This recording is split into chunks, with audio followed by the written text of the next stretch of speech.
Hey guys, welcome back.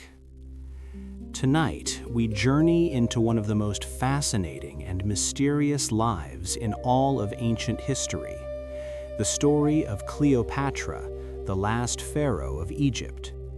A queen who spoke many languages, commanded armies, outmaneuvered Roman generals, and stood at the center of the greatest power struggle the ancient world had ever seen. This is not just the story of a beautiful ruler whispered about in legends. It is the story of a brilliant strategist who faced the rise and fall of empires, who shared alliances with Julius Caesar and Mark Antony, and whose life unfolded during the final days of the Roman Republic and the dramatic fall of Egypt. From the glittering palaces of Alexandria to the thunder of the Battle of Actium, to the quiet mystery surrounding Cleopatra's death, this is a journey through power, love, war, and the birth of one of history's most enduring legends. Tonight, we will gently explore the entire history of Cleopatra and her legacy, a story filled with political intrigue, ancient mysteries, and the timeless echoes of the Nile. So, before you get comfortable, take a gentle moment to like this video and subscribe, but only if these deep sleep history stories help you find peace, sleep better, or simply reflect on our shared journey through time. Now, close your eyes. Let the noise of the modern world slowly drift away. Imagine the warm night air of ancient Alexandria, the soft sound of water moving along the Nile, and the distant glow of torches in marble halls where a young queen once prepared to shape the fate of empires. Tonight, we follow her story from the beginning, slowly, calmly, and peacefully, as we fall asleep to the entire history of Cleopatra and her legacy. Tonight, we begin a story that spans 30 years of power, seduction, and betrayal. A story of the last queen of Egypt, a woman so brilliant and so dangerous that two of the most powerful men in the world would eventually kneel before her. Her name was Cleopatra, and her story is far stranger than anything Hollywood ever told you. Before we speak of her beauty, before we speak of Rome, before we speak of the wars and the lovers and the legends, we must begin much earlier, long before Cleopatra herself was born, in a dynasty where love was fragile, loyalty was temporary, and power often arrived dripping with blood. So close your eyes for a moment, breathe slowly, and if you enjoy stories that explore the quiet mysteries of ancient Egypt and the strange truths of history, consider subscribing to Timeless Murmurs so you never miss another journey through the past. Now let the outside world fade away as we travel back more than 2,000 years to Alexandria, the glittering capital of the Ptolemaic dynasty, where Cleopatra's story truly begins. The Ptolemies did not come from Egypt.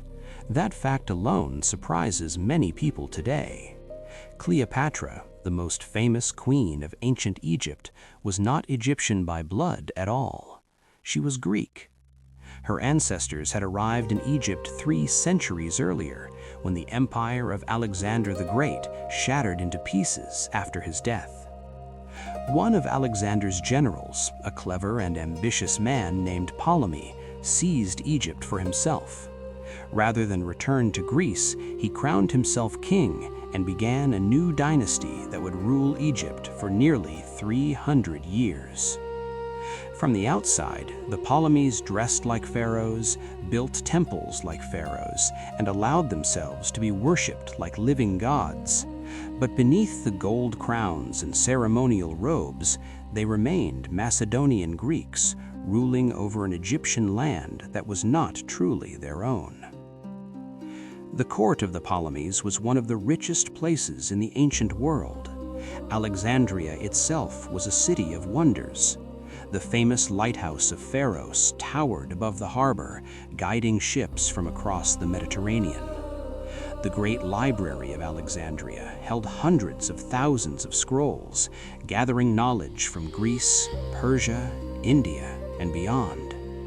Philosophers debated in shaded courtyards, mathematicians traced geometric figures in the dust, and scholars wrote down the accumulated wisdom of the ancient world. To outsiders, it seemed like a golden age of learning and prosperity. But behind the marble walls of the royal palace, another reality existed. The Ptolemies believed that power must never leave the family. To preserve their rule, they married their own sisters, brothers, nieces, and cousins. What began as a political strategy slowly transformed into something darker. When kings and queens feared losing the throne, family bonds became fragile things. Brothers plotted against brothers. Sisters plotted against sisters. Mothers eliminated their own children. Every generation inherited the crown, but also the suspicion that someone close to them might one day take it away. In the quiet corridors of the palace, whispers were often more dangerous than swords. A servant overhearing the wrong conversation could vanish before dawn. A royal banquet might end with laughter, music, and wine, while somewhere else a rival quietly disappeared forever. Historians of ancient Egypt would later write that the Ptolemaic court felt less like a royal family and more like a battlefield hidden beneath silk curtains and golden statues. And so the dynasty that Cleopatra would inherit was already soaked in centuries of ambition and betrayal. The Ptolemies did not simply inherit their throne, they murdered their way to it. Brother against sister, mother against son. Into this world of glittering palaces and invisible dangers, a child would soon be born. A girl who would grow up watching everything, learning every rule of survival inside a dynasty where intelligence was often the only shield against death. That child would one day become Cleopatra, the last queen of the Ptolemaic dynasty and one of the most fascinating figures in the entire history of ancient Egypt. But before she became a queen, she was simply a girl growing up inside a palace where power and danger lived side by side. The Palace of Alexandria was not only a place of gold and power, it was also a place where children learned very early that the world could turn against them without warning. Cleopatra was born into this fragile world around the year 69 BCE, the daughter of Ptolemy XII, a king whom history would remember by an unusual and almost embarrassing nickname, the flute player. The name did not come from his military victories or his strength as a ruler, but from his love of music and performance, traits that many of his subjects interpreted as weakness. Egypt in those years was not the stable kingdom it had once been. The glory of ancient Egypt still lived in its temples, its monuments, and its long memory of pharaohs. Yet real power was beginning to shift toward another rising force across the Mediterranean Sea. That power was Rome, and Ptolemy XII knew it. He understood that without Rome's support, his throne could disappear overnight. And so, instead of ruling with confidence, he ruled with fear. Heavy taxes were imposed on the people of Egypt to pay enormous bribes to Roman politicians who might keep him on the throne. The citizens of Alexandria, proud and fiercely independent, grew to despise their king. Riots erupted in the streets. Voices rose in anger across marketplaces and harbors. Eventually, the pressure became too much. Ptolemy XII fled Egypt entirely and sailed to Rome, hoping to beg powerful allies for help restoring him to power. For the royal family left behind in Alexandria, the palace suddenly felt less like a fortress and more like a cage surrounded by enemies. It was during these turbulent years that Cleopatra's mind began to sharpen. While soldiers and politicians argued over the future of Egypt, the young princess quietly shaped her own future in a very different place, the Great Library of Alexandria.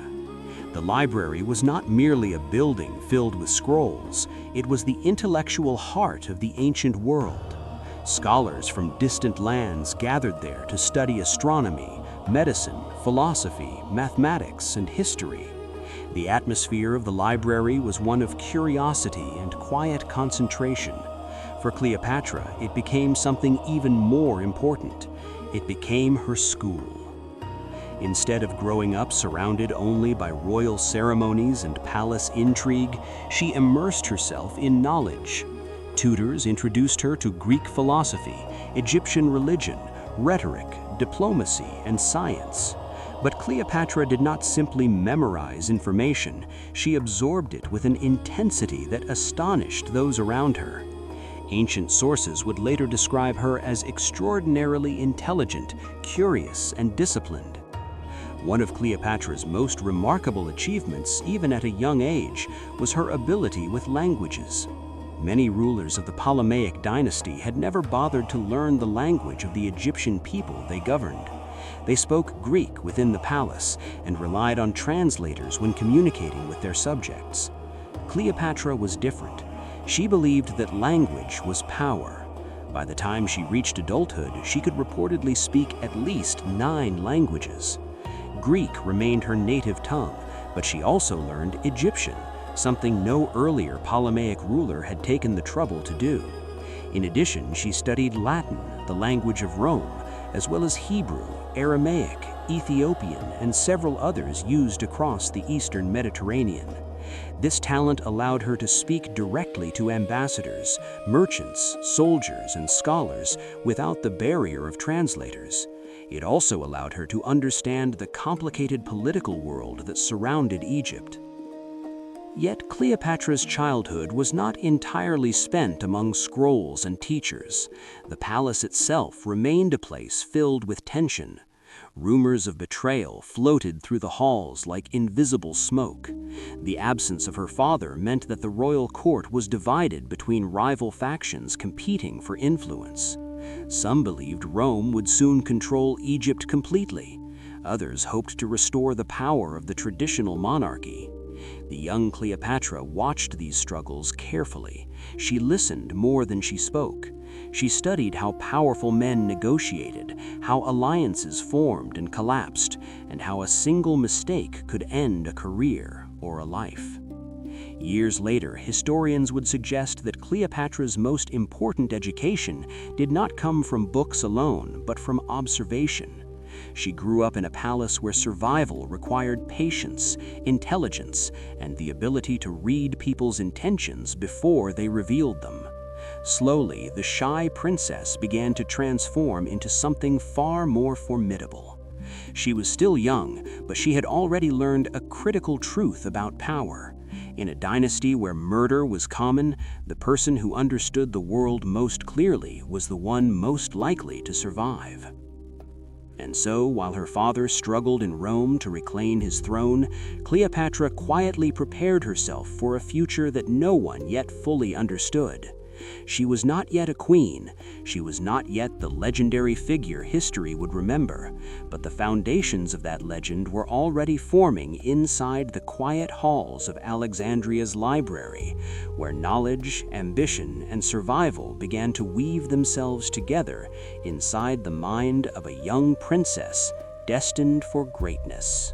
The years passed quietly, and as Cleopatra grew older, the fragile balance of the Ptolemaic dynasty began to tilt once again toward danger. Her father, Ptolemy XII, eventually succeeded in reclaiming his throne with the support of Rome, returning to Alexandria escorted by Roman soldiers who ensured his authority would be restored. Yet everyone in the palace understood that his rule was now built upon borrowed strength. Rome had not helped him out of generosity. Rome helped because Rome expected something in return. Egypt had become less a sovereign kingdom and more a valuable ally whose grain, wealth, and strategic position were increasingly important to the expanding Roman Republic. Cleopatra observed all of this with a mind that had already learned to see beneath appearances. The palace ceremonies resumed, the royal court once again filled with musicians, scholars, and diplomats, but beneath the polished surface, the future of the dynasty remained uncertain. Ptolemy XII ruled only a few more years before illness and age began to weaken him. By the time Cleopatra reached adulthood, it was clear that the question of succession would soon arrive. When the king finally died in 51 BCE, the transition of power followed the strange traditions of the Ptolemaic dynasty. Cleopatra, around 18 years old, was declared co-ruler of Egypt alongside her younger brother, Ptolemy XIII, who was only about 10. According to the customs of the dynasty, they were expected not only to rule together, but also to marry. This practice, inherited from earlier generations of Ptolemies who imitated the traditions of ancient Egyptian pharaohs, was meant to preserve the royal bloodline within the family. To outsiders, it appeared deeply unsettling, but inside the palace it had long been considered normal. Cleopatra, however, was already proving herself to be anything but a traditional Ptolemaic ruler.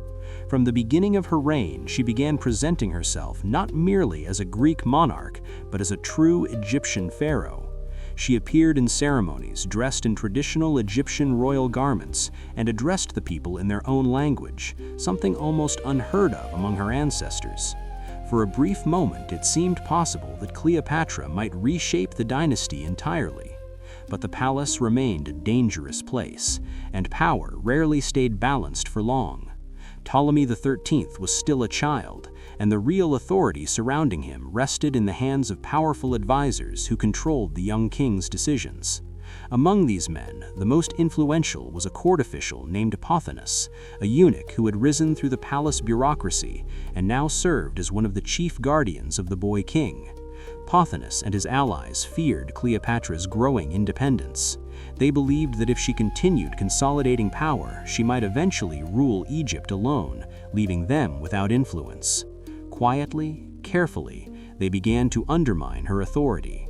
Royal decrees began appearing in the name of Ptolemy XIII alone. Cleopatra's supporters inside the palace were pushed aside. Rumors circulated among officials that the queen was becoming too powerful, too ambitious, perhaps even dangerous. Within a short time, the conflict that had been whispered behind closed doors became impossible to ignore. The royal court divided into factions. Some supported Cleopatra, impressed by her intelligence and her connection to the Egyptian people. Others aligned themselves with the advisors of Ptolemy XIII, believing that controlling a young king would be easier than negotiating with a brilliant queen. Eventually, the balance broke completely. Cleopatra was forced to flee Alexandria. For the first time in her life, the palace gates closed behind her, not as a place of protection, but a place she could no longer enter. At only 21 years old, Cleopatra was a queen without a throne. Exiled from her own capital, she traveled eastward toward the deserts near the borders of Egypt. The shift from the marble halls of Alexandria to the endless silence of the desert must have felt almost surreal. Days were filled with burning sunlight reflecting off endless sand, while nights stretched beneath vast skies scattered with stars. Yet Cleopatra did not collapse under the weight of defeat. Instead, she began doing what she had always done since childhood. She observed, she calculated, she planned. Cleopatra understood that power in the ancient world was rarely determined by birth alone. Alliances could transform the balance of entire kingdoms, and somewhere far beyond the desert, events were unfolding that would soon intersect with her own fate. At that exact moment, across the Mediterranean world, the Roman Republic was descending into civil war. Two of its greatest leaders, Julius Caesar and Pompey the Great, were locked in a struggle for control of Rome itself. The conflict sent shockwaves through every kingdom allied with Rome, including Egypt. When Pompey fled to Egypt seeking refuge, and Caesar soon followed in pursuit, the stage was set for a meeting that would change history forever. Cleopatra did not yet know how these events would unfold, but she sensed that opportunity was approaching. Instead of hiding quietly in exile, she began preparing for a return. Armies gathered in the borderlands loyal to her cause. Messengers traveled secretly between allies. Slowly, patiently, the young queen who had been cast out began shaping a plan that would carry her back into the heart of Alexandria. Because Cleopatra never truly ran from danger, she moved toward it, and somewhere in the distance, beyond the desert winds and the quiet horizon, a Roman general was about to arrive in Egypt. His name was Julius Caesar. What if one of the most powerful meetings in ancient history happened because of something as ordinary as a rolled-up carpet? Tonight, we continue the story of Cleopatra with a moment so daring, so unexpected, that historians have repeated it for more than 2,000 years. But before that moment could unfold, before the famous carpet story of Cleopatra and Caesar changed the fate of Egypt, another story had to arrive first, carried across the Mediterranean by ships of war and the ambitions of Rome. Julius Caesar did not come to Egypt searching for Cleopatra. He came chasing a man. That man was Pompey the Great. At the time, the Roman Republic was tearing itself apart in a brutal civil war between two of its greatest generals. Caesar had already marched across Gaul, crossed the Rubicon in defiance of the Roman Senate, and defeated Pompey's forces in battle after battle. Pompey fled eastward, hoping to regroup and rebuild his power. Eventually, his journey led him toward Egypt, a kingdom wealthy enough to support armies and politically tied to Rome through decades of alliances and debts. Pompey believed that Egypt might offer him sanctuary, perhaps even an opportunity to regain strength. But when his ship arrived on the Egyptian coast in 48 BCE, the welcome he received was not the one he expected. The advisors surrounding the young king, Ptolemy XIII, believed they could earn favor with Caesar by eliminating his enemy before Caesar even arrived. Pompey, once one of the most powerful men in the Roman world, was lured ashore under the pretense of negotiation and then murdered before he could even step fully onto Egyptian soil. His severed head was preserved and presented as a gift for Caesar. The men responsible believed they had secured Rome's gratitude. Instead, they misunderstood Caesar completely. When Julius Caesar finally arrived in Alexandria shortly afterward and was presented with Pompey's head, the reaction inside the palace was not celebration, but silence. Ancient sources suggest Caesar was deeply disturbed by what he saw. Pompey had once been his ally, his son-in-law, and a fellow leader of Rome. Even as enemies in civil war, they had shared decades of history. To see him reduced to a trophy of political violence disgusted Caesar. In that moment, the Egyptian court realized they had made a grave mistake. Yet Caesar did not immediately leave Egypt. Alexandria was too valuable to abandon. Egypt was the richest kingdom in the known world, a land whose fertile Nile valley produced vast amounts of grain that fed entire cities across the Mediterranean. Whoever influenced Egypt held enormous power. Caesar arrived with only a relatively small force, but his authority and reputation carried enormous weight. Soon he installed himself inside the royal palace of Alexandria, declaring that Rome would mediate the conflict between Cleopatra and her brother Ptolemy XIII. Officially, Caesar claimed he wished to restore stability in Egypt. Unofficially, many understood that Rome intended to ensure Egypt remained under its influence. Meanwhile, Cleopatra remained outside the city, still in exile after being forced out by the faction supporting her brother. The gates of Alexandria were closed to her. Soldiers loyal to Ptolemy XIII patrolled the streets. Advisors like Pothinus believed they had already secured Caesar's support by eliminating Pompey. From their perspective, Cleopatra's return seemed impossible. But Cleopatra had spent her entire life studying power, observing the fragile nature of alliances, and waiting for moments when bold action could change everything. Now, such a moment had arrived. Caesar was inside Alexandria. The most powerful man in the Roman world was sitting inside the palace that had once been her home. Cleopatra understood something that many others overlooked. Caesar might be a conqueror, but he was also a strategist. If she could reach him directly, if she could speak to him without the interference of her enemies, she might be able to convince him that supporting her was the smarter political move. The problem was simple but deadly. She could not enter the city openly. Guards loyal to her brother would arrest her immediately. Any messenger she sent could be intercepted. Any army she gathered outside the city might provoke a battle she could not yet win. Cleopatra needed a solution that was bold, unexpected, and quiet enough to bypass the watchful eyes of her enemies. And so the young queen began preparing one of the most daring political entrances in the entire history of ancient Egypt. The plan would rely not on armies or speeches, but on surprise. It would involve a merchant, a bundle of cloth, and a moment inside the palace that would alter the course of history forever. Night had already begun to settle over Alexandria when Cleopatra set her plan into motion. The great city, with its marble streets and flickering torchlight along the harbor, was quieter than usual.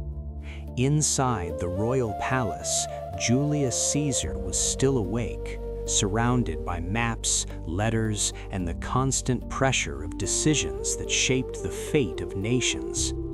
The Roman general had come to Egypt pursuing Pompey, but now he found himself standing at the center of a complicated political storm involving the Ptolemaic dynasty. Outside the palace walls, the young king Ptolemy XIII and his advisors watched every movement carefully, determined to maintain their control. Cleopatra knew that if she approached openly, she would be stopped long before reaching the palace gates. But Cleopatra had never believed power belonged only to those with armies.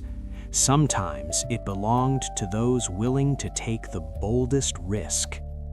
According to the ancient historians Plutarch and Cassius Dio, Cleopatra chose a method so unexpected that it has echoed through history ever since. Instead of sending envoys or demanding an audience, she arranged to be secretly smuggled into the palace itself. A loyal servant named Apollodorus, described in ancient accounts as a Sicilian merchant or agent, agreed to help carry out the plan. Under the cover of night, he approached the palace gates, carrying what appeared to be a bundle of expensive linen or a rolled carpet intended as a gift for Caesar. Such deliveries were common in royal courts. Merchants and envoys often arrived with fabrics, treasures, or scrolls intended to impress powerful leaders. The guards at the palace entrance likely saw nothing unusual. They had no reason to suspect that inside that carefully wrapped bundle was the exiled Queen of Egypt herself. Imagine the scene slowly unfolding inside the palace chamber. Caesar stands among Roman officers and Egyptian officials, perhaps expecting another routine delivery. Apollodorus enters the room, carrying the heavy bundle across his shoulders. He places it gently on the floor before the Roman general. For a moment, nothing happens. The room is quiet, except for the faint sound of torches crackling along the walls. Then the ropes around the bundle are loosened, the cloth begins to unroll, and from within the folds of fabric, Cleopatra emerges. She was only 21 years old, yet in that moment she displayed a level of confidence that would astonish even one of Rome's most powerful men. Ancient writers describe Cleopatra not as the most conventionally beautiful woman of her time, but as someone whose presence was almost impossible to ignore. Her voice, her intelligence, her wit, and her ability to command attention made her unforgettable. Standing there in Caesar's chamber after such a dramatic entrance, she had already achieved something extraordinary. She had bypassed her enemies, entered the palace unnoticed, and forced a direct meeting with the most influential Roman alive. For Caesar, the moment must have been both surprising and intriguing. Here was a young queen who had risked everything simply to speak with him face to face. Cleopatra did not arrive pleading for mercy. Instead, she arrived with a proposal. Egypt was divided by rival rulers. Caesar, as Rome's representative, claimed authority to mediate the dispute. Cleopatra believed she could persuade him that supporting her claim to the throne would bring greater stability to Egypt and greater advantage to Rome. But politics alone does not fully explain the impact of that meeting. Cleopatra possessed something far more powerful than strategy alone. She understood human psychology. She understood how confidence, humor, intelligence, and boldness could reshape a negotiation before it even began. By choosing such an unforgettable entrance, she ensured that Caesar would never view her as just another claimant to a throne. From the very first moment, she transformed the meeting into something theatrical, something memorable, something impossible to ignore. Historians still debate the exact details of the famous Cleopatra carpet story. Some suggest it may have been a sack of bedding rather than a literal carpet. Others believe the story became more dramatic as it was retold over centuries. But the essential truth remains clear. Cleopatra managed to meet Julius Caesar directly despite the barriers placed around her. That single moment shifted the balance of power in Egypt, because now the Roman general had heard her voice, seen her confidence, and realized that the young queen standing before him was far more than a political exile. She was a ruler capable of shaping the future of Egypt itself.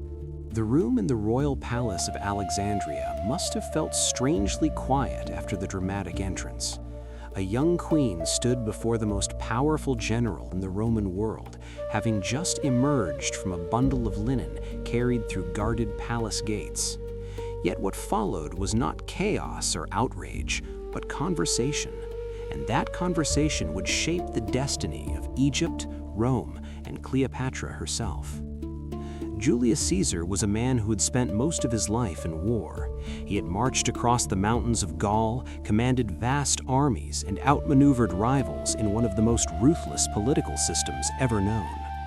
By the time he arrived in Egypt, he was already a legend to some and a threat to others. But Caesar was also a careful observer of people. He recognized intelligence when he saw it. And Cleopatra, standing calmly before him after such a bold entrance, immediately made an impression that went far beyond theatrical surprise.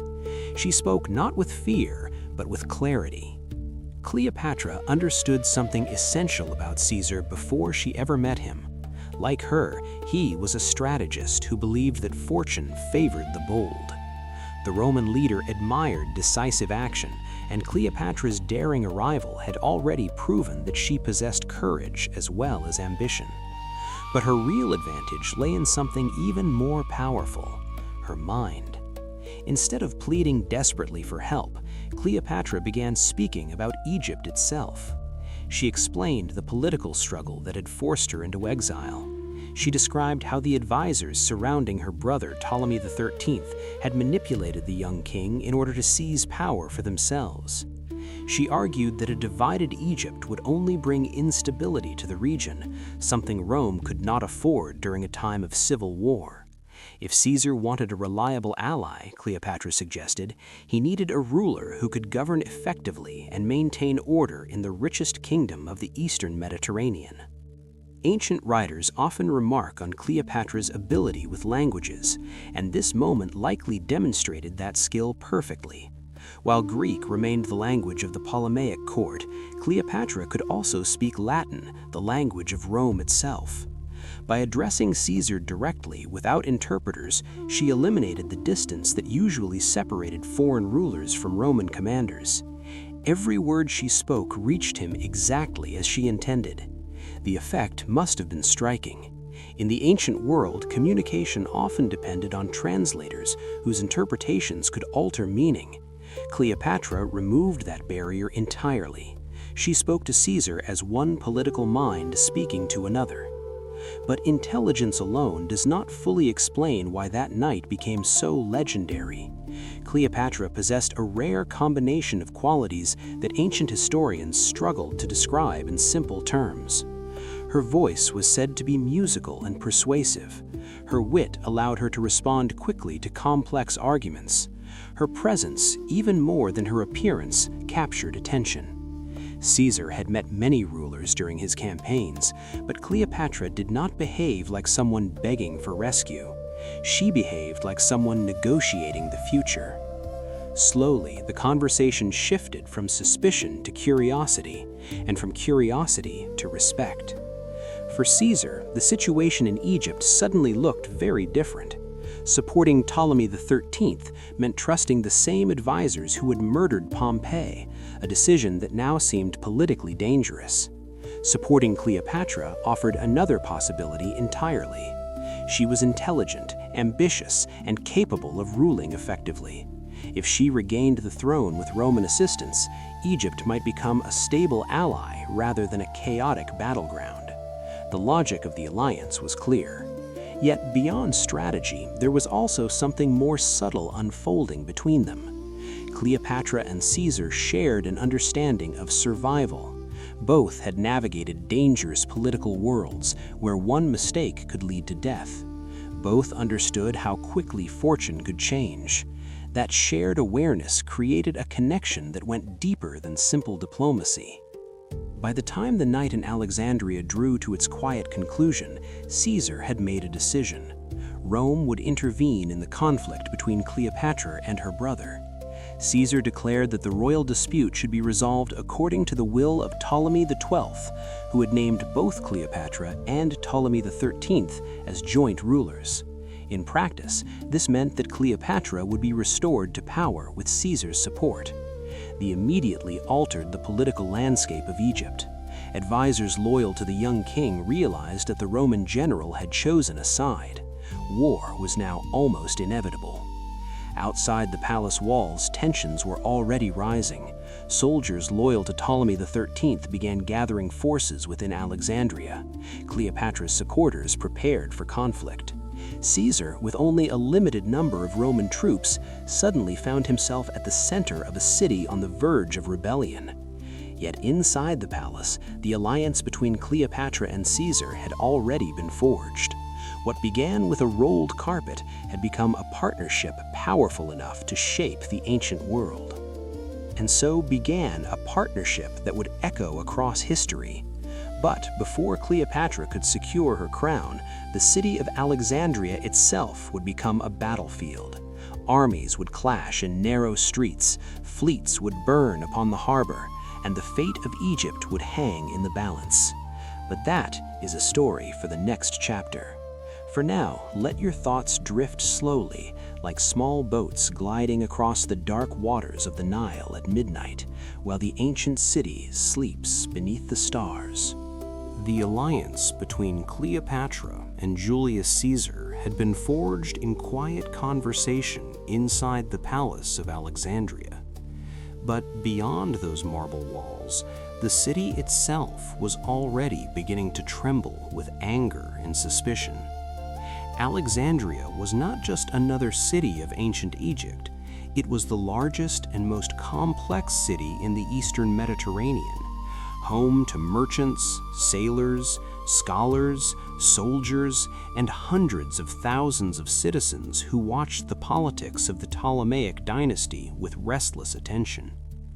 When word spread that the Roman general had chosen to support Cleopatra against her brother, the fragile balance inside the palace shattered. The young king Ptolemy XIII, still only a teenager, had advisors who were far more dangerous than he was. These men understood that Caesar's decision threatened everything they had built. If Cleopatra returned to the throne with Roman backing, their influence would disappear overnight. And so they made the only choice they believed remained. They chose war. Soon the streets of Alexandria filled with soldiers loyal to Ptolemy XIII. Armies gathered in the districts surrounding the royal palace, sealing the area from the rest of the city. Caesar suddenly realized the scale of the danger surrounding him. He had entered Alexandria with only a small force of Roman soldiers, perhaps 4,000 men in total. In a city whose population may have reached 500,000 people, that number was frighteningly small. And many of those citizens now viewed the Romans as invaders interfering in the affairs of ancient Egypt.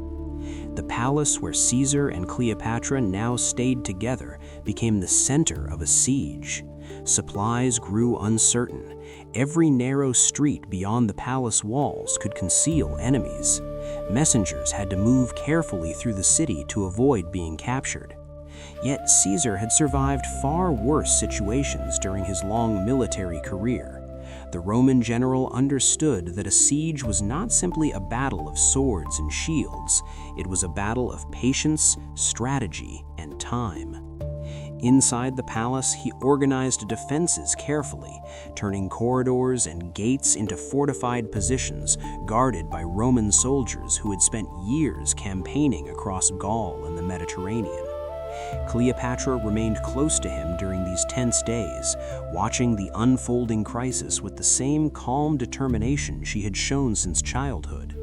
The young queen had risked everything to secure Caesar's support. Now she would have to survive the consequences of that decision. Outside the palace, the forces loyal to Ptolemy XIII tightened their grip on the city. The advisors who had once controlled the young king now commanded thousands of Egyptian troops determined to drive the Romans from Alexandria. The conflict soon spread into the surrounding neighborhoods. Barricades rose in narrow streets. Skirmishes broke out near marketplaces and harbor docks. The famous city that had once been known for scholarship, philosophy, and learning was now turning into a battlefield. For Cleopatra, the siege was more than a political crisis. It was a test of survival. Only months earlier, she had been wandering the desert as an exiled queen with no throne and no army. Now she stood inside the palace of Alexandria once again, but surrounded by enemies who wanted her dead. Every decision made by Caesar and his officers carried enormous consequences.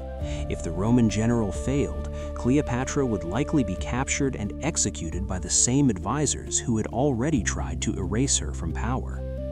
Days stretched into weeks as the siege of Alexandria continued. Roman soldiers patrolled the palace walls, while Egyptian forces waited beyond them, searching for any opportunity to strike. Ships in the harbor shifted allegiance depending on which side seemed stronger. Food supplies had to be carefully rationed. Yet even as the tension grew heavier, Caesar remained determined not to retreat. The Roman general had made his decision. Cleopatra would be restored as ruler of Egypt. The question now was whether the two of them could survive long enough to see that decision become reality. The siege of Alexandria continued through tense and uncertain weeks, and with every passing day, the balance between survival and disaster seemed to grow thinner. Inside the royal quarter, Julius Caesar and Cleopatra held their fragile position, surrounded by Roman soldiers who now understood that retreat was no longer possible. Outside the palace walls, the forces loyal to Ptolemy XIII controlled most of the city. The streets of Alexandria, once alive with merchants, philosophers, and scholars from across the ancient world, had become unpredictable corridors of danger. Smoke sometimes drifted above distant rooftops where fighting had broken out, and the harbor itself, the beating heart of the city's trade and power, was becoming a critical battleground. Caesar knew that whoever controlled the harbor would control the flow of reinforcements, supplies, and escape routes. The Roman general studied the situation carefully. Egyptian ships filled the harbor, loyal to the faction supporting Ptolemy XIII. If those ships remained intact, the enemy could blockade Caesar completely, trapping him inside Alexandria until hunger and numbers forced surrender. Caesar could not allow that to happen. In one of the most decisive moments of the siege of Alexandria, he made a choice that would echo through history. Roman soldiers moved quickly toward the docks under cover of darkness and confusion. Orders were given to burn the Egyptian fleet anchored in the harbor. Soon, flames began rising above the ships, first slowly and then with terrifying speed. Wood, rope, tar, and canvas ignited under the night sky, sending towering columns of fire into the air. The burning vessels illuminated the harbor like a second sunset, their reflections trembling across the dark waters of the Mediterranean. At first, the fire seemed contained to the ships themselves, but Alexandria was a crowded city where warehouses, storehouses, and trading depots stood close together along the harbor district. The wind carried sparks from the burning fleet onto nearby buildings filled with grain, timber, and cargo from distant lands. Soon, the flames spread beyond the ships. Smoke thickened above the docks, drifting toward the districts of the city where merchants stored goods destined for the great markets of ancient Egypt. Somewhere among those buildings stood storage facilities connected to the greatest intellectual treasure of the ancient world. The great library of Alexandria had long been the pride of the Ptolemaic dynasty. For generations, its scholars collected scrolls from every corner of the known world. Greek philosophy, Egyptian history, mathematical treatises, dramatic poetry, astronomy, medicine, and countless other subjects were preserved within its vast collection. Ships arriving in Alexandria were sometimes searched for books so that scribes could copy them and add their knowledge to the library's archives. The institution symbolized humanity's desire to gather and preserve understanding. Yet, on that chaotic night during the Battle of Alexandria, the flames spreading across the harbor district threatened something far more fragile than ships and warehouses. Historians still debate exactly how much of the library was lost during that fire. Some ancient sources claim that only nearby storehouses containing duplicate scrolls were destroyed. Others suggest that part of the library itself may have suffered damage when the flames spread across the district. The truth may never be known with certainty, but the image that remained in history is haunting. Somewhere in the darkness of that night, scrolls containing the thoughts of Aristotle, the mathematics of Archimedes, the poetry of Sappho, and the observations of countless forgotten scholars may have been consumed by fire. Knowledge gathered across centuries could have vanished in a single evening of war. For Caesar, the decision had been purely strategic. Burning the fleet prevented the Egyptian forces from trapping his army at sea and ensured that reinforcements from Rome could eventually reach the harbor. In the brutal calculations of warfare, the survival of his soldiers and the success of the campaign came first.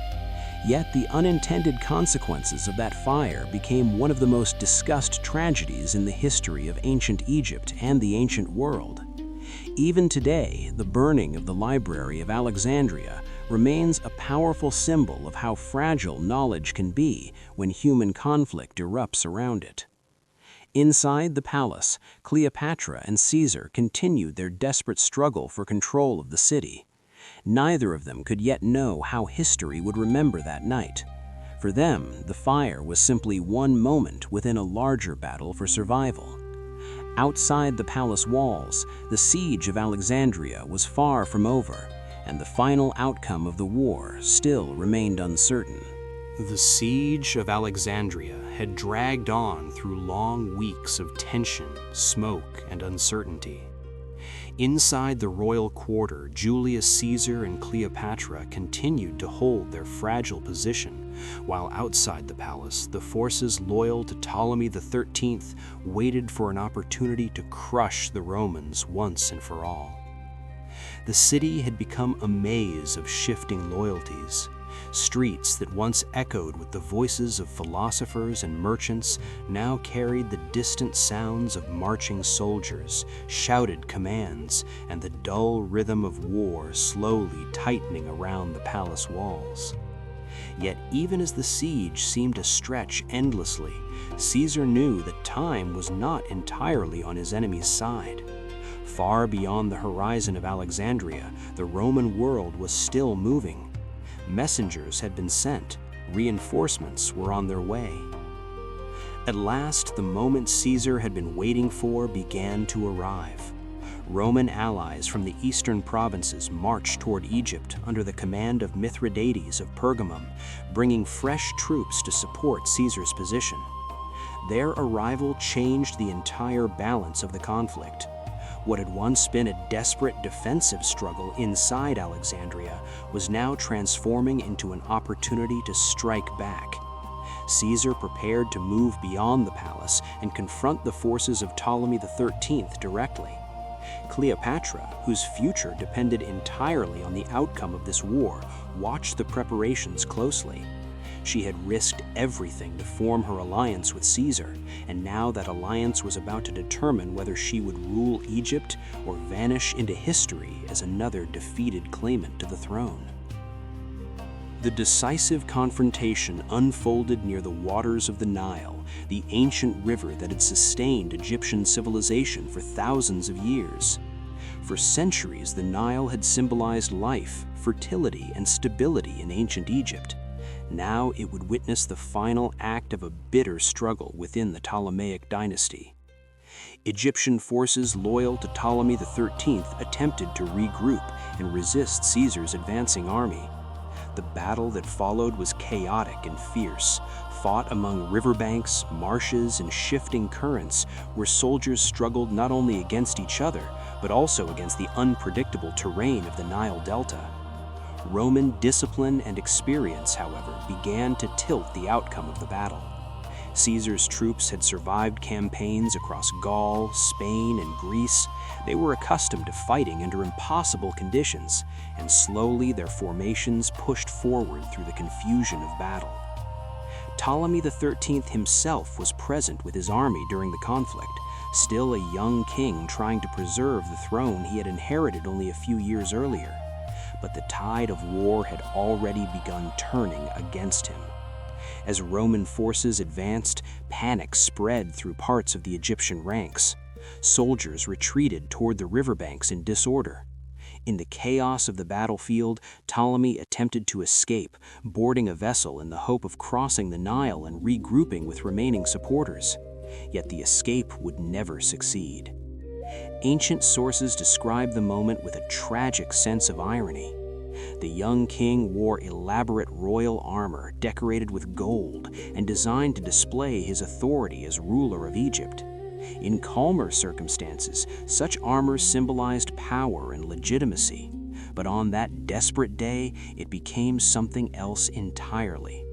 As the boat carrying Ptolemy struggled to move across the crowded waters of the Nile, the vessel overturned under the weight and confusion of fleeing soldiers. The river that had sustained Egyptian civilization for millennia suddenly became the setting for the dynasty's most symbolic ending. The armor that once represented royal power pulled Ptolemy XIII downward into the water. Heavy with gold and metal, it dragged him beneath the surface before he could escape. The young king who ruled Egypt since childhood disappeared beneath the current of the Nile. Ptolemy XIII had been only 13 years old when he first became king of Egypt, and 15 when the river swallowed him forever. With his death, the resistance against Caesar collapsed quickly. The remaining supporters of the young king scattered or surrendered. The siege of Alexandria, which had once threatened to destroy Caesar's entire campaign, finally came to an end. The Roman general had survived one of the most dangerous moments of his career, and Cleopatra's gamble had succeeded. The young queen who had once been forced into exile now stood once again as the ruler of Egypt. Peace did not return to Alexandria immediately. The city still bore the scars of months of conflict, and the political consequences of Caesar's intervention would continue to shape the future of both Egypt and Rome. But the war itself was over. Cleopatra had regained her throne with Roman support, and the alliance between her and Caesar had become stronger than ever. In the warm evenings that followed the victory, the tension that had filled the palace for months finally began to fade. The Nile flowed quietly beneath the golden light of the Egyptian sunset. Palaces along its banks reflected softly on the water, as if the river itself were breathing again after the violence of war. Cleopatra, now restored as queen of ancient Egypt, invited Caesar to experience the land he had helped secure for her. Together they would begin a slow journey up the Nile, traveling past temples, villages, and fields that had sustained Egyptian civilization for thousands of years. The war was over. Cleopatra was queen once more, and the story of her alliance with Caesar was only beginning. But for now, let the gentle current of the Nile carry your thoughts slowly forward through the quiet night, as the ancient river flows beneath a sky filled with distant stars. So, for 2 quiet months, the river carried them north and south through the ancient heart of Egypt. The most powerful man in Rome and the most fascinating queen in the ancient world drifted together along the slow currents of the Nile. No marching armies followed them, no conspirators whispered in marble halls. There was only the endless river, the warm wind moving across the water, and the distant silhouettes of temples rising from the sand like memories of forgotten gods. After the chaos of the siege of Alexandria and the brutal struggle of the Battle of Alexandria, this journey felt almost unreal.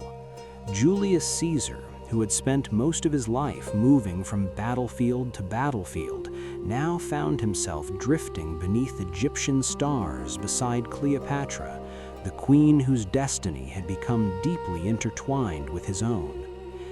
The journey itself was unlike anything Caesar had ever seen before. Cleopatra had arranged a spectacle that was both breathtaking and carefully calculated. The royal flotilla that moved along the Nile was said to include nearly 400 vessels of different sizes, some carrying musicians, some filled with servants and scholars, others stacked high with food, wine, and gifts meant to impress the Roman leader. At the center of this floating procession glided Cleopatra's magnificent royal barge, a ship designed not only for travel, but for theater. Its sails shimmered in purple silk, a color so rare in the ancient world that it was often reserved for kings and emperors. Gold decorations caught the sunlight and scattered reflections across the water like fragments of molten fire. Perfumed smoke drifted from incense burners as musicians played soft melodies that echoed gently across the riverbanks. For Caesar, the journey became a moving window into the civilization Cleopatra ruled. As the flotilla traveled deeper into Egypt, temples dedicated to ancient gods appeared along the riverbanks. Priests dressed in white linen stood watching the passing ships. Farmers paused in their fields to observe the strange sight of a Roman general sailing beside their queen. Villagers gathered along the Nile's edge, where children ran barefoot through the sand, while fishermen raised their nets slowly from the dark water.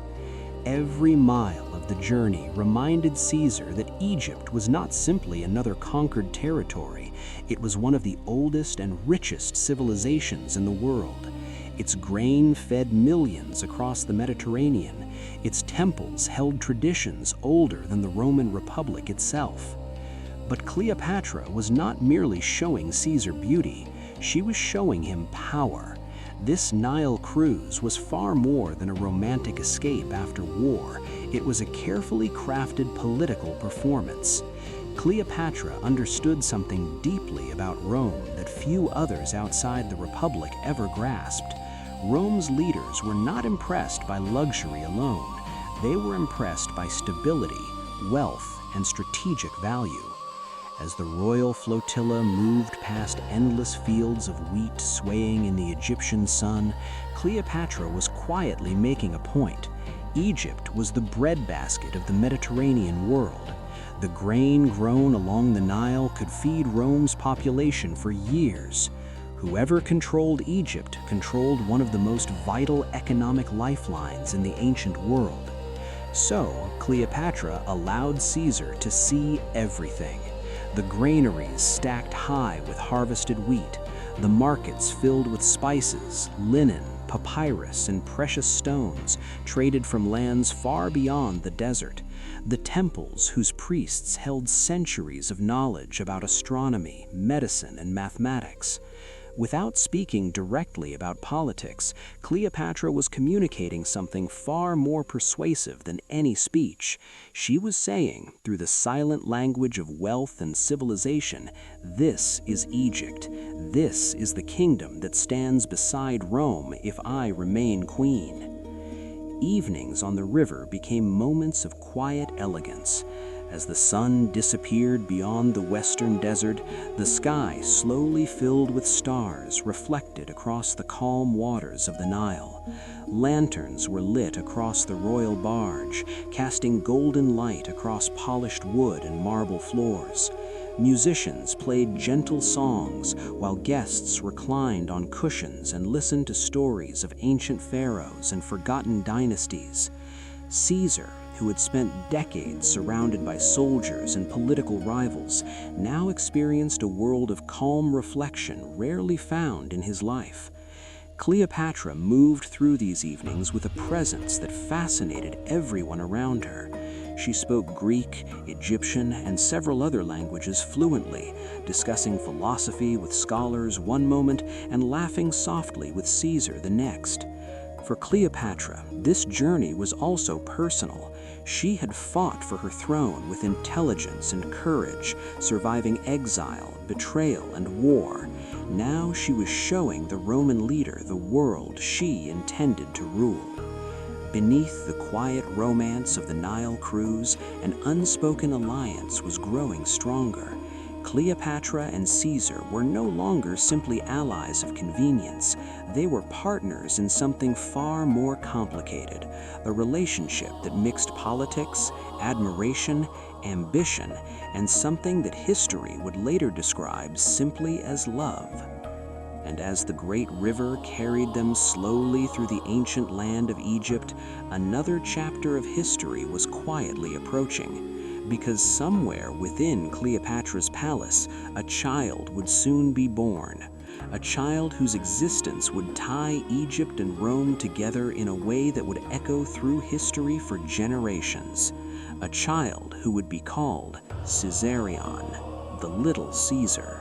The Nile continued its slow journey through Egypt long after the royal barge had returned to Alexandria.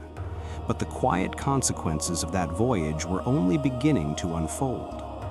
Somewhere within the golden chambers of Cleopatra's palace, the Queen of Egypt carried a secret that would soon reshape the fragile balance between Rome and Egypt. The world outside the palace walls still spoke of the great Cleopatra-Caesar Nile cruise, the legendary journey that had displayed the wealth and beauty of ancient Egypt to the most powerful Roman alive. Yet inside the palace, Cleopatra was preparing for something far more personal and far more dangerous. She was about to give birth to a child whose existence alone would carry enormous political meaning. In the summer of 47 BCE, Cleopatra gave birth to a son. The child was officially named Ptolemy XV Philopator Philometor Caesar, a name that linked him both to the ancient Ptolemaic dynasty of Egypt and to the man who now dominated the Roman world. But history would remember him by a far simpler and far more symbolic name, Caesarion, Little Caesar. The name itself was bold, almost provocative. It suggested something that many Romans were not prepared to accept. If Caesarion truly was the son of Julius Caesar, then this child represented a living bridge between two of the most powerful civilizations in the ancient world, Egypt with its thousands of years of pharaonic tradition, and Rome, the rising power that now controlled much of the Mediterranean. Cleopatra understood the power of symbolism better than almost any ruler of her time. The birth of Caesarion was not simply a moment of motherhood, it was a declaration of legitimacy. By presenting the child as the son of Caesar, Cleopatra was strengthening her own position as queen, while also tying Egypt's future directly to the destiny of Rome. Ancient sources suggest that Caesar himself acknowledged the child privately, though Roman politics made any public declaration extremely complicated. Roman law did not allow foreign queens to become official wives of Roman leaders, and the idea that a child born in Egypt could one day claim a connection to Rome's leadership made many senators deeply uneasy. Yet Cleopatra was not easily intimidated by the cautious traditions of Roman politics.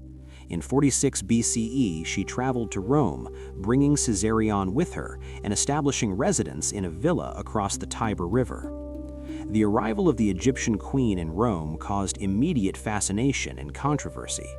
Romans had always been curious about the exotic wealth and ancient culture of Egypt, but Cleopatra herself seemed almost like a living symbol of that distant world. She arrived with servants, scholars, and ambassadors, speaking Greek and Egyptian fluently, while navigating the complex environment of Roman society. Some Romans admired her intelligence and charisma. Others viewed her presence with suspicion, seeing her as a dangerous foreign influence over Caesar himself. The tension reached a dramatic moment when Caesar ordered the construction of a golden statue of Cleopatra inside the temple of Venus Genetricious. The temple had been built by Caesar to honor Venus as the mythical ancestor of his family line, the Julian dynasty. Placing a statue of the Egyptian queen inside that sacred space was an astonishing gesture, one that shocked many traditional Romans. To them, it seemed almost unimaginable that a foreign queen could be honored in one of Rome's most symbolic religious sites. Yet Caesar's decision revealed something important. Cleopatra was not simply a temporary ally from Egypt, she had become a visible part of Caesar's world. For Cleopatra, Rome was both an opportunity and a danger. She had secured the throne of Egypt with Caesar's support, and now she was positioning her son Caesarion as a figure who belonged to both civilizations. The child grew up surrounded by two very different worlds.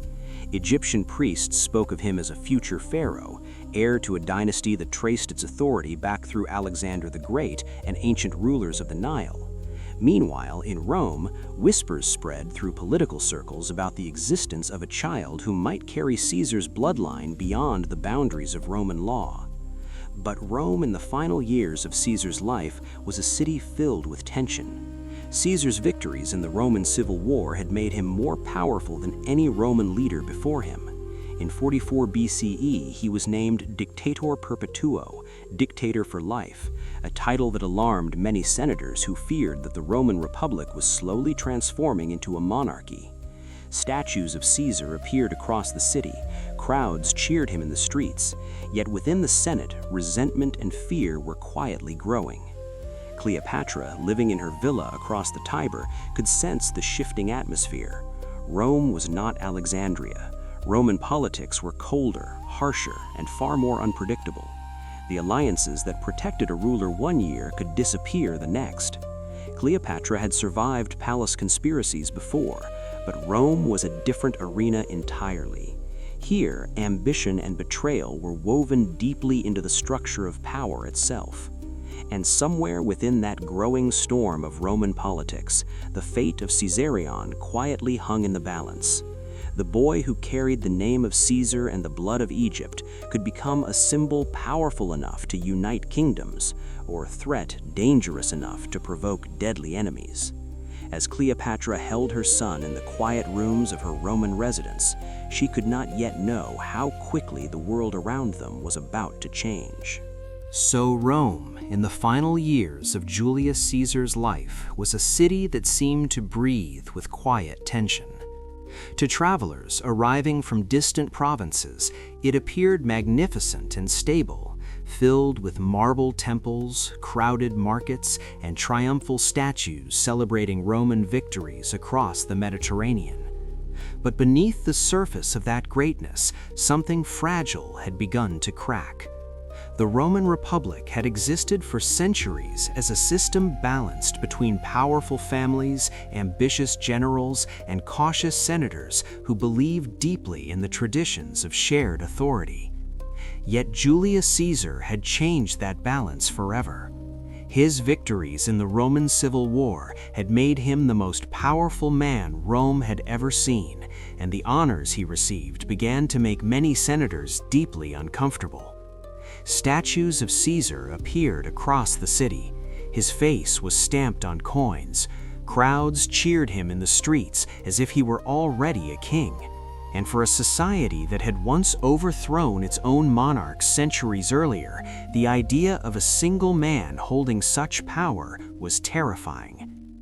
Cleopatra, living quietly in her Roman villa across the Tiber River with her young son Caesarion, watched these developments with the careful attention of someone who understood political danger very well. Rome fascinated her, but she also sensed its instability. Alexandria had palace conspiracies and rival siblings fighting for power, but Roman politics were different.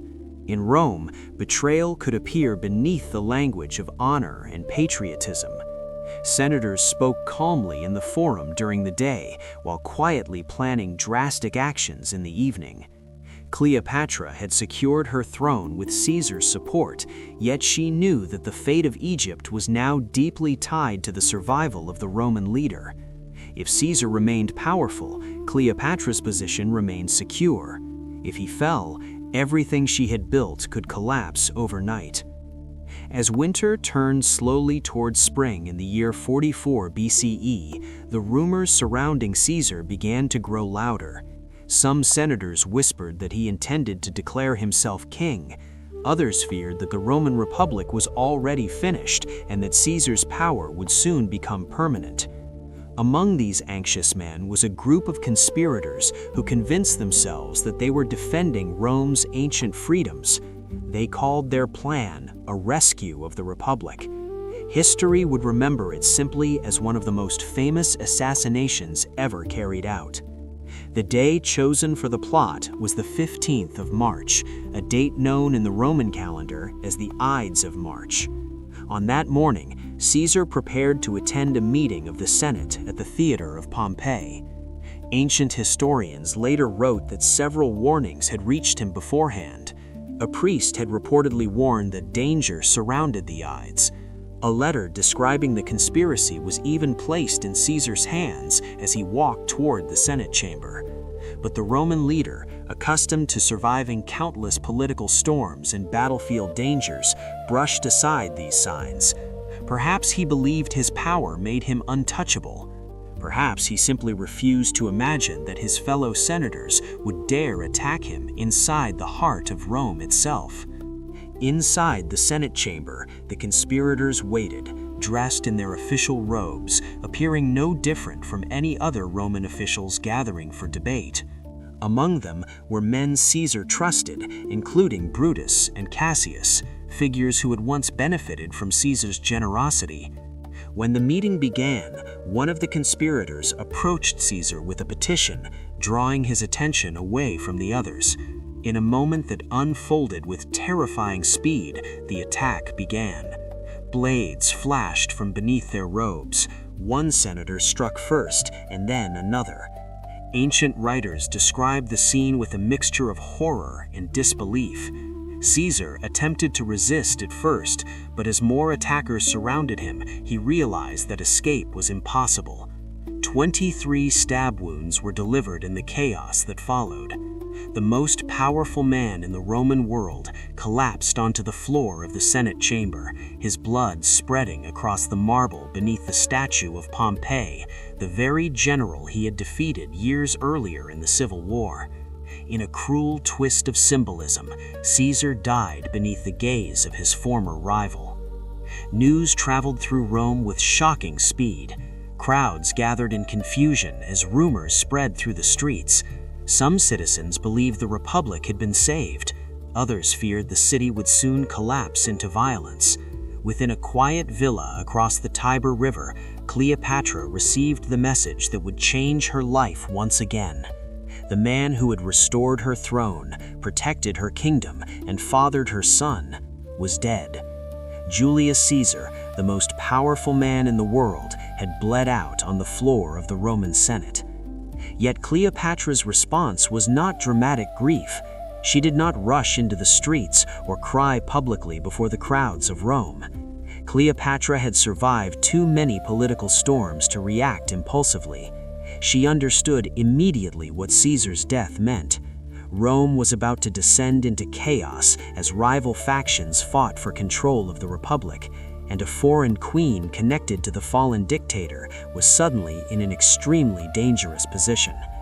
Cleopatra acted quickly and quietly. She packed her belongings, gathered her young son Caesarion, and prepared to leave Rome before the shifting tides of Roman politics could turn against her. Because Cleopatra understood something many rulers only learned too late. A queen who grieves too openly in public can quickly become a queen who dies in public. And so, under the shadow of growing unrest, Cleopatra left Rome and sailed back toward Egypt, carrying with her a child whose future would now depend entirely on her strength and intelligence.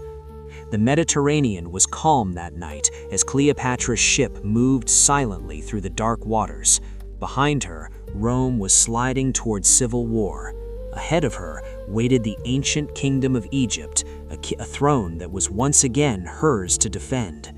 And somewhere in the uncertain years that would follow, another Roman leader would eventually cross her path. His name was Mark Antony, but that meeting was still far away in the future. For now, the gentle rocking of the ship beneath the quiet stars invites you to drift slowly into rest as the long story of Cleopatra continues to unfold across the sleeping waters of history. So for 3 long years after the death of Julius Caesar, Cleopatra ruled Egypt without the protection of Rome. No Roman general stood beside her. No powerful husband shielded her throne. There was only a young queen in her early 20s, a small child named Caesarion, and a kingdom whose enormous wealth made it both powerful and dangerously attractive to enemies. Egypt, the richest land in the Mediterranean world, was surrounded by forces waiting patiently for weakness. To the north, Rome was descending into civil war as Caesar's former allies and enemies fought for control of the Republic. To the east, ambitious rulers watched the shifting balance of power. And within Egypt itself, Cleopatra still ruled a dynasty famous for intrigue, betrayal, and sudden violence. Yet the danger Cleopatra faced did not come first from foreign armies or palace conspiracies. It came from something far older and far more unpredictable: the Nile. For thousands of years, the entire life of ancient Egypt depended on the annual flooding of that great river. When the Nile rose high enough during the summer months, it spread fertile silt across the fields, allowing farmers to grow grain that would feed millions across Egypt and the wider Mediterranean. But when the river failed to rise properly, the consequences could be devastating. Crops withered, food supplies shrank, hunger slowly spread across the land. In the years following Caesar's assassination, the Nile's floodwaters rose lower than expected. The ancient system that sustained the Egyptian economy began to falter. Farmers looked anxiously toward the riverbanks as the waters receded too quickly. Granaries that normally overflowed with harvested wheat began to empty faster than anyone liked to admit. Across villages along the Nile Delta, whispers of famine began to circulate. And famine in the ancient world rarely traveled alone. Hunger weakened the population, and disease often followed close behind. Plagues spread quietly through crowded towns, where weakened bodies struggled to resist infection. For Cleopatra, this crisis was a moment that would define her rule. History often remembers Cleopatra as the lover of Caesar, or the dramatic queen who later captivated Mark Antony. But during these difficult years, Cleopatra revealed another side of her leadership. She governed. While Rome tore itself apart in political chaos and civil war, Cleopatra focused her attention on stabilizing the ancient Egyptian economy and protecting her people from disaster. She ordered the royal granaries to be opened, releasing stored grain to feed the population during the shortage. Grain that had been carefully accumulated during previous harvests was now distributed across Egypt to prevent starvation from spreading further. At the same time, Cleopatra reduced certain taxes that burdened farmers and merchants during the famine. The Ptolemaic dynasty that ruled Egypt before her had often been criticized for exploiting the country's wealth without much concern for the daily lives of ordinary Egyptians. Cleopatra understood that such an approach could destroy her support at the worst possible moment. If the people of Egypt lost faith in their queen during a famine, rebellion could erupt just as easily as hunger. So Cleopatra chose a different path. She governed with careful attention to stability, knowing that the strength of Egypt rested not only in gold and grain, but also in the loyalty of its people. Ancient records suggest that Cleopatra personally oversaw parts of the grain distribution system, ensuring that shipments reached cities and rural communities where food shortages were most severe. Her administration coordinated with temple networks and local officials who had long experience managing resources during difficult seasons along the Nile. The result was not a perfect solution. No ancient ruler could completely eliminate famine when nature itself refused to cooperate. But Cleopatra's actions prevented the crisis from collapsing into total catastrophe. Egypt endured the difficult years with far greater stability than many surrounding regions.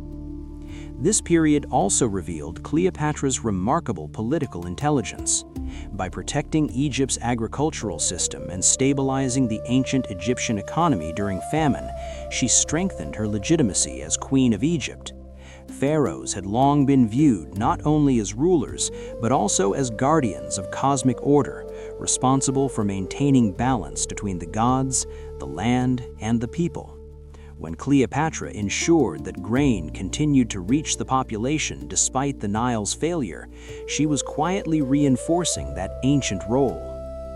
So while Rome descended into violence and uncertainty after Caesar's death, Egypt slowly regained its balance under Cleopatra's leadership. The queen who had once fought desperately for her throne was now proving that she could do something even more difficult. She could rule. The years of famine, disease, and fragile recovery along the Nile were shaping Cleopatra into something history rarely acknowledges, not merely a dramatic figure of romance and politics, but a capable and determined ruler of one of the most complex kingdoms in the ancient world. And yet, beneath the calm surface of this recovery, another difficult decision was slowly approaching, because Cleopatra was not ruling Egypt entirely alone.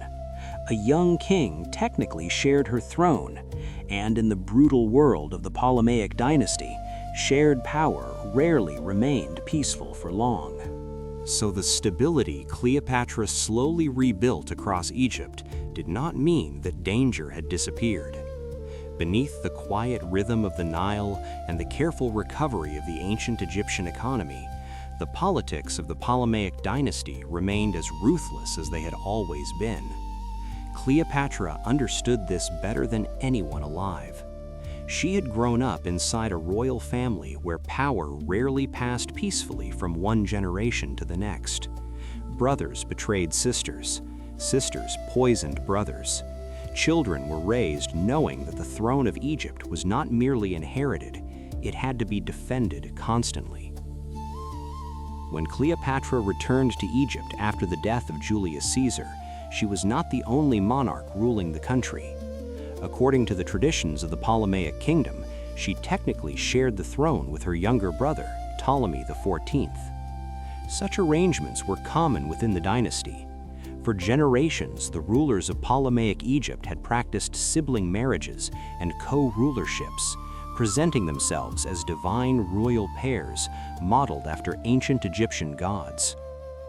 On official documents and temple carvings, the king and queen appeared side by side as if they ruled in perfect harmony.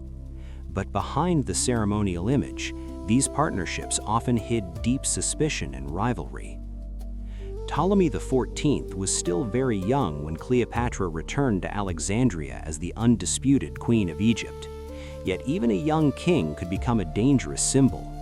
In a kingdom where rival factions constantly searched for alternative claimants to the throne, the existence of another legitimate member of the royal family created risk. Supporters of a different political faction could rally behind him.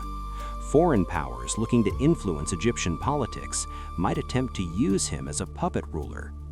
Cleopatra had already experienced exactly this scenario years earlier when her other brother, Ptolemy XIII, had attempted to remove her from power entirely. She had fought a war to survive that betrayal. She had no intention of repeating the experience. At the same time, Cleopatra's own son, Caesarion, was growing slowly within the palace. The child represented something entirely new in the long history of Ptolemaic Egypt. Caesarion carried both Egyptian royal blood and the legacy of Julius Caesar. Cleopatra envisioned a future where he would rule beside her as king, strengthening her dynasty and ensuring stability for Egypt. But that future required clarity. As long as Ptolemy XIV remained alive, the royal succession would remain uncertain. Sometime around 44 BCE, shortly after Cleopatra's return from Rome, Ptolemy XIV died suddenly. Ancient historians never recorded the exact details of his death with certainty, but many later sources quietly suggested that poison may have been involved. In the world of the Ptolemies, such suspicions were hardly unusual. Poison had long been one of the silent tools of dynastic politics. It allowed rivals to disappear quietly, without the chaos of open conflict. From a modern perspective, the idea of a queen arranging the death of her own brother can feel shocking and cruel. Yet within the political reality of the Ptolemaic dynasty, the situation looked very different. Cleopatra was not acting within the moral framework of a peaceful modern state. She was operating inside a royal system built on survival through power.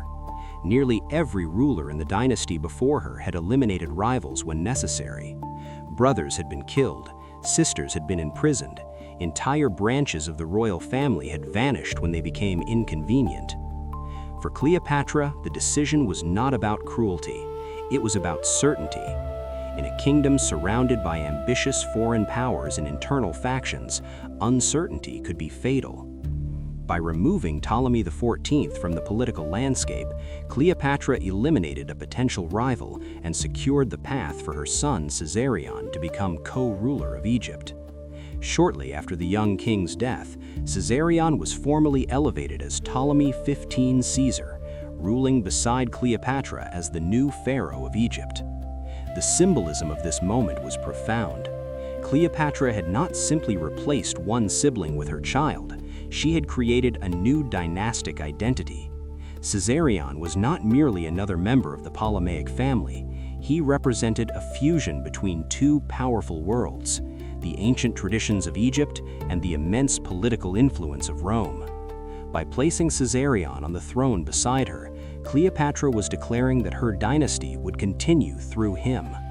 From that moment forward, Cleopatra ruled Egypt not only as queen, but also as the guardian of her son's future. Every decision she made, every alliance she considered, every political risk she weighed, was shaped by a single goal: ensuring that Caesarion would inherit a stable and powerful kingdom. The quiet death of Ptolemy XIV removed the final internal obstacle standing between Cleopatra and that vision. And yet, Cleopatra understood that royal bloodlines alone were not enough to secure loyalty across Egypt. The people of the Nile Valley had followed pharaohs for thousands of years, and their concept of kingship was deeply tied to religion and divine symbolism. If Cleopatra wished to rule not only as a Greek-speaking monarch of the Ptolemaic dynasty, but also as the true queen of Egypt in the eyes of her people, she needed something more powerful than political strategy. She needed mythology.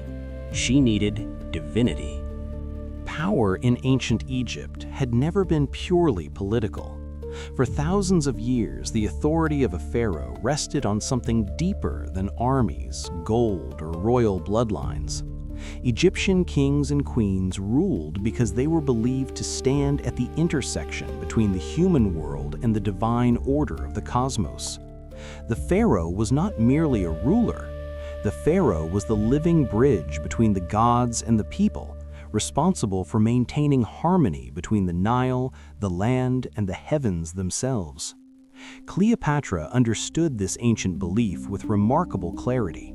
If she wished to secure her rule as Queen of Egypt during a time of uncertainty, she needed more than administrative skill and political strategy.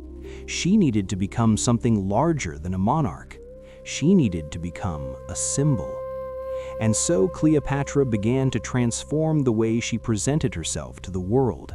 In earlier generations, the rulers of Ptolemaic Egypt had largely maintained their Greek identity, speaking Greek at court and ruling Egypt as foreign monarchs who controlled a vast and ancient land. Cleopatra chose a different path. She embraced Egyptian culture with an intensity that none of her predecessors had fully attempted.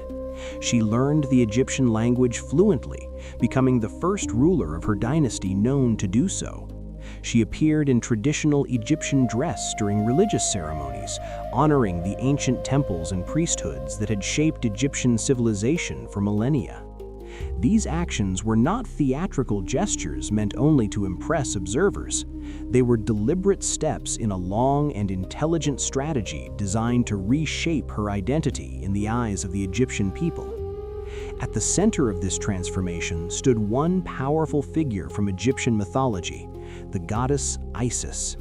For centuries, Isis had been one of the most beloved deities in Egypt.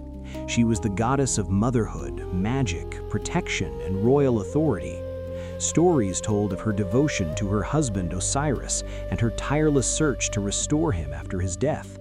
She represented resilience, wisdom, and the enduring strength of a mother protecting her child. To the people of Egypt, Isis was not an abstract symbol. She was a deeply personal presence woven into everyday life, worshipped in temples and invoked in prayers along the Nile. Cleopatra recognized the profound influence Isis held over Egyptian belief. Gradually, she began to present herself as the living embodiment of the goddess. This was not unusual in Egyptian tradition. Earlier pharaohs had often associated themselves with divine figures to reinforce their authority, but Cleopatra's approach carried special meaning. As the mother of Caesarion, she could mirror the ancient myth of Isis protecting her son Horus, the divine child destined to rule. In this imagery, Cleopatra appeared not only as queen, but also as sacred protector of the future king. Temples across Egypt began to incorporate this symbolism into religious ceremonies and artwork. In statues and relief carvings, Cleopatra appeared wearing the crown and regalia associated with Isis. Priests spoke of her as the living representation of the goddess on earth. Festivals honoring Isis grew larger and more elaborate, drawing crowds from across the Nile Valley. Processions moved through temple courtyards illuminated by torches, while hymns echoed beneath stone columns that had stood for centuries before Cleopatra was born. To modern observers, this transformation might appear like vanity or theatrical self-glorification. Yet Cleopatra's strategy was far more sophisticated than simple self-praise. By aligning herself with Isis, Cleopatra was building a bridge between two worlds within her kingdom. The Greek-speaking elite who formed the administrative backbone of Ptolemaic Egypt continued to recognize her as the educated and politically skilled ruler trained in Hellenistic traditions. At the same time, the native Egyptian population saw something familiar and sacred in her image. She was no longer merely a foreign monarch ruling from Alexandria. She was becoming a pharaoh in the deepest cultural sense of the word. This religious transformation strengthened Cleopatra's legitimacy during a fragile moment in Egypt's history. While Rome struggled through civil wars following Caesar's assassination, Egypt, under Cleopatra, remained comparatively stable. Grain continued to flow from the Nile fields, trade routes remained active, and temple networks supported the administration of the kingdom. By presenting herself as the earthly form of Isis, Cleopatra created a powerful narrative that united politics, religion, and identity into a single vision of leadership. And yet, Cleopatra never forgot that the wider world beyond Egypt remained unpredictable. Rome was still the dominant force of the Mediterranean, and the struggles between Caesar's successors were reshaping the political landscape with dangerous speed. Cleopatra had stabilized Egypt, secured her son Caesarion's position as co-ruler, and transformed herself into a divine symbol within her kingdom. But the future of Egypt would still depend on how she navigated the ambitions of Rome's rising leaders. One evening, as the warm winds of the eastern Mediterranean moved quietly across Alexandria's harbor, a message arrived from the distant city of Tarsus. The letter carried the authority of a man whose power was quickly expanding across the Roman world. His name was Mark Antony, one of Caesar's most trusted generals, now one of the strongest figures in Rome's fractured political landscape. Antony had summoned Cleopatra to meet him. For many rulers across the eastern Mediterranean, such a summons from a Roman strongman would have inspired immediate fear. Kings trembled when Rome demanded their presence, but Cleopatra did not tremble. When the letter was read aloud in the quiet halls of her palace, the Queen of Egypt simply listened. Then, slowly, she smiled. Cleopatra had faced Roman power before. She had already changed the course of history once with Julius Caesar, and now another Roman had entered the story. Outside the palace, the waters of the Mediterranean reflected the fading light of evening. Soon, ships would sail again from Alexandria's harbor. Cleopatra would travel east to meet Mark Antony in the city of Tarsus, but she had no intention of arriving quietly. Cleopatra understood the language of spectacle better than any ruler of her age, and when she finally sailed toward that meeting, the world would witness an entrance so unforgettable that historians would still describe it more than 2,000 years later. For now, though, the night grows calm along the Egyptian coast. The sea breathes slowly beneath the stars, and the long story of Cleopatra continues to drift gently forward through the quiet currents of history. She arrived on a golden barge, its purple sails swelling slowly in the warm wind of the Mediterranean, while the soft scent of perfume drifted across the harbor. Musicians played gentle melodies that echoed across the water, and attendants dressed like sea nymphs stood along the edges of the deck beneath lanterns that shimmered in the fading light of evening.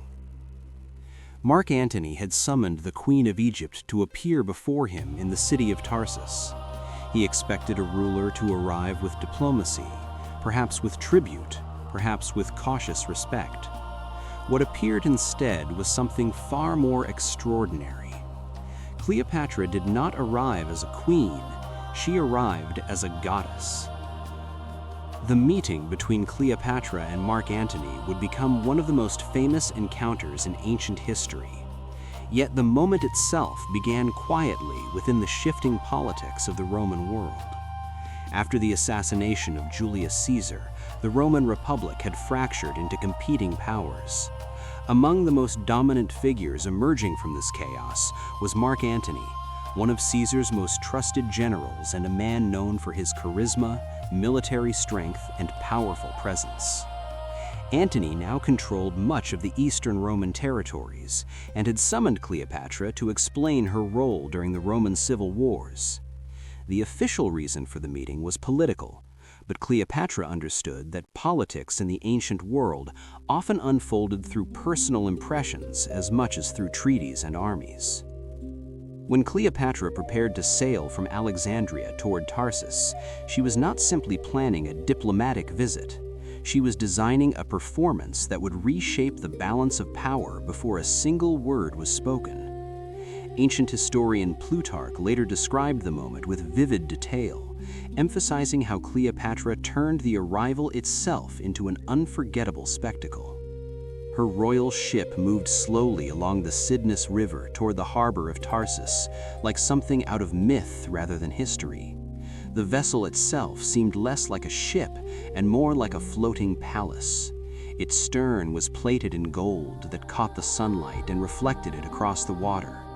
The sails were dyed in deep Tyrian purple, a rare and expensive color extracted from Mediterranean sea snails and traditionally reserved for kings and emperors.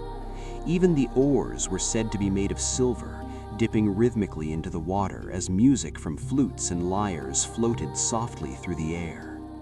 Cleopatra herself reclined beneath a canopy woven with gold thread, surrounded by attendants dressed as mythological figures. Some appeared as sea nymphs, others carried fans made from peacock feathers or trays filled with rose petals that were scattered across the deck. The air itself seemed perfumed, as if the entire river carried the scent of flowers and incense toward the waiting crowds. Cleopatra had carefully chosen her appearance for this moment. She presented herself not as the Egyptian goddess Isis, as she often did in Alexandria, but as Aphrodite, the Greek goddess of love and beauty. It was a subtle but brilliant decision.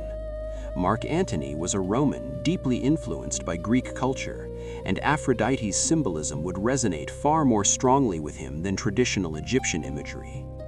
Meanwhile, in the city of Tarsus, Mark Antony waited in the marketplace surrounded by officials and soldiers. According to the formal arrangement, Cleopatra had been summoned to appear before him and answer questions regarding her loyalty during the Roman Civil War.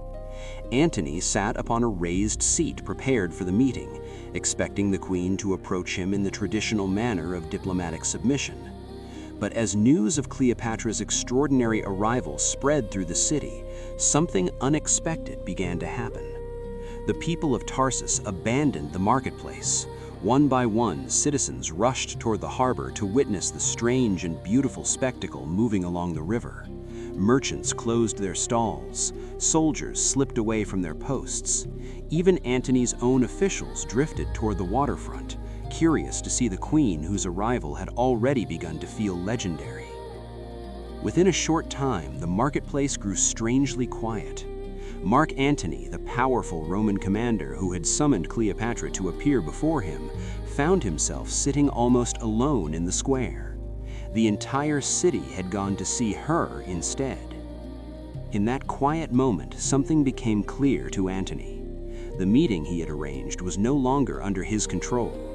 Cleopatra had already transformed the situation before they even spoke. The Roman general had believed that he was summoning the Queen of Egypt, but now he realized something entirely different. Cleopatra had summoned him. As the golden barge drifted gently into the harbor and the lanterns began to glow against the evening sky, the stage was set for one of the most famous relationships in ancient history. Cleopatra stepped ashore not as a supplicant before Roman authority, but as a queen whose intelligence, theatrical brilliance, and confidence could command the attention of an entire city. And Mark Antony, the man who had faced countless enemies on battlefields across the Roman world, found himself encountering something far more complex than a political ally. He was meeting a woman whose presence could bend the atmosphere of power itself. The night that followed would begin a partnership that blended politics, ambition, pleasure, and genuine fascination. Cleopatra and Mark Antony were both leaders accustomed to command and admiration. Yet together they would create a connection so dramatic that it would shake the foundations of empires. But for now, the harbor of Tarsus grows quiet beneath the rising stars. The river moves slowly, carrying the reflection of lantern light across the dark water, while the story of Cleopatra and Mark Antony begins to unfold like a dream drifting gently through the ancient night. If the meeting at Tarsus was theater, then Alexandria became the stage where Cleopatra and Mark Antony began to live a life that would echo across history. The golden barge had been only the beginning. What followed was not simply a political alliance between Rome and Egypt, but something far stranger and far more human. After their meeting in Tarsus, Antony soon accepted Cleopatra's invitation to visit Alexandria, the shining capital of Ptolemaic Egypt. For Cleopatra, Alexandria was not merely a city, it was a carefully cultivated world of power, culture, luxury, and spectacle. and as Antony sailed toward the Egyptian coast, he entered a kingdom unlike anything in the Roman world. Alexandria in the 1st century BCE was one of the richest and most sophisticated cities on Earth. Its harbor welcomed ships from every corner of the Mediterranean. Its markets were filled with spices from Arabia, grain from the Nile Valley, glassware from Syria, and papyrus scrolls copied in the famous Library of Alexandria. At night, the lighthouse of Pharos burned like a second moon above the sea, guiding ships safely through the darkness. For a Roman general accustomed to military camps and political struggles, the city felt almost dreamlike. Cleopatra understood exactly how powerful that contrast could be. When Antony arrived, Cleopatra welcomed him not only as a guest, but as a partner in a life designed to blur the boundaries between politics and pleasure. Together, they formed a private society that ancient writers later called the Inimitable Livers. The name itself suggested something playful and confident, as if they believed their lifestyle could never be copied by anyone else. And in many ways, they were right. The gatherings of the Inimitable Livers became legendary throughout the Eastern Mediterranean. Each evening, Cleopatra and Antony hosted elaborate banquets within the royal palaces overlooking the harbor of Alexandria. Tables were laid with dishes that reflected the vast resources of Ptolemaic Egypt. There were roasted birds stuffed with herbs, fish caught that same morning in the Nile Delta, honey cakes flavored with cinnamon and dates, and wine imported from the Greek islands. Servants moved quietly through marble halls carrying trays of food, while musicians played soft melodies that drifted through open courtyards where fountains murmured beneath the night sky. Yet the gatherings were not simply displays of wealth. Cleopatra and Antony seemed to enjoy turning their evenings into games and performances. According to several ancient sources, they often disguised themselves and wandered through the streets of Alexandria at night, observing the city as ordinary people might see it. Sometimes they played harmless pranks. Other times they simply laughed with strangers in taverns along the harbor. These stories may have been exaggerated by later writers, but they reveal something important about how the couple was remembered. Cleopatra and Antony were not only rulers commanding armies and kingdoms, they were also two intensely charismatic individuals who seemed to enjoy life with a theatrical enthusiasm rarely seen among monarchs. For Cleopatra, these gatherings served another purpose beyond amusement. The Queen of Egypt was an extraordinarily intelligent strategist who understood that personal loyalty could be as powerful as military alliances. By creating an atmosphere where Antony felt admired, entertained, and emotionally connected to Alexandria, she strengthened a partnership that would soon shape the political future of the Mediterranean. Cleopatra spoke several languages fluently and could discuss philosophy, mathematics, astronomy, and politics with equal ease. Ancient writers often emphasized her beauty, but many historians now believe her greatest power was her voice, her wit, and her ability to hold the attention of everyone in a room. Antony, who had spent years surrounded by soldiers and political rivals, found himself captivated by this rare combination of intelligence and charm. During these years, Cleopatra and Antony also began to build something deeper than spectacle. They formed a family. Cleopatra already had a son, Caesarion, the child she believed to be the son of Julius Caesar. With Antony, she would eventually have 3 more children, twins named Alexander Helios and Cleopatra Selene, and later a younger son named Ptolemy Philadelphus.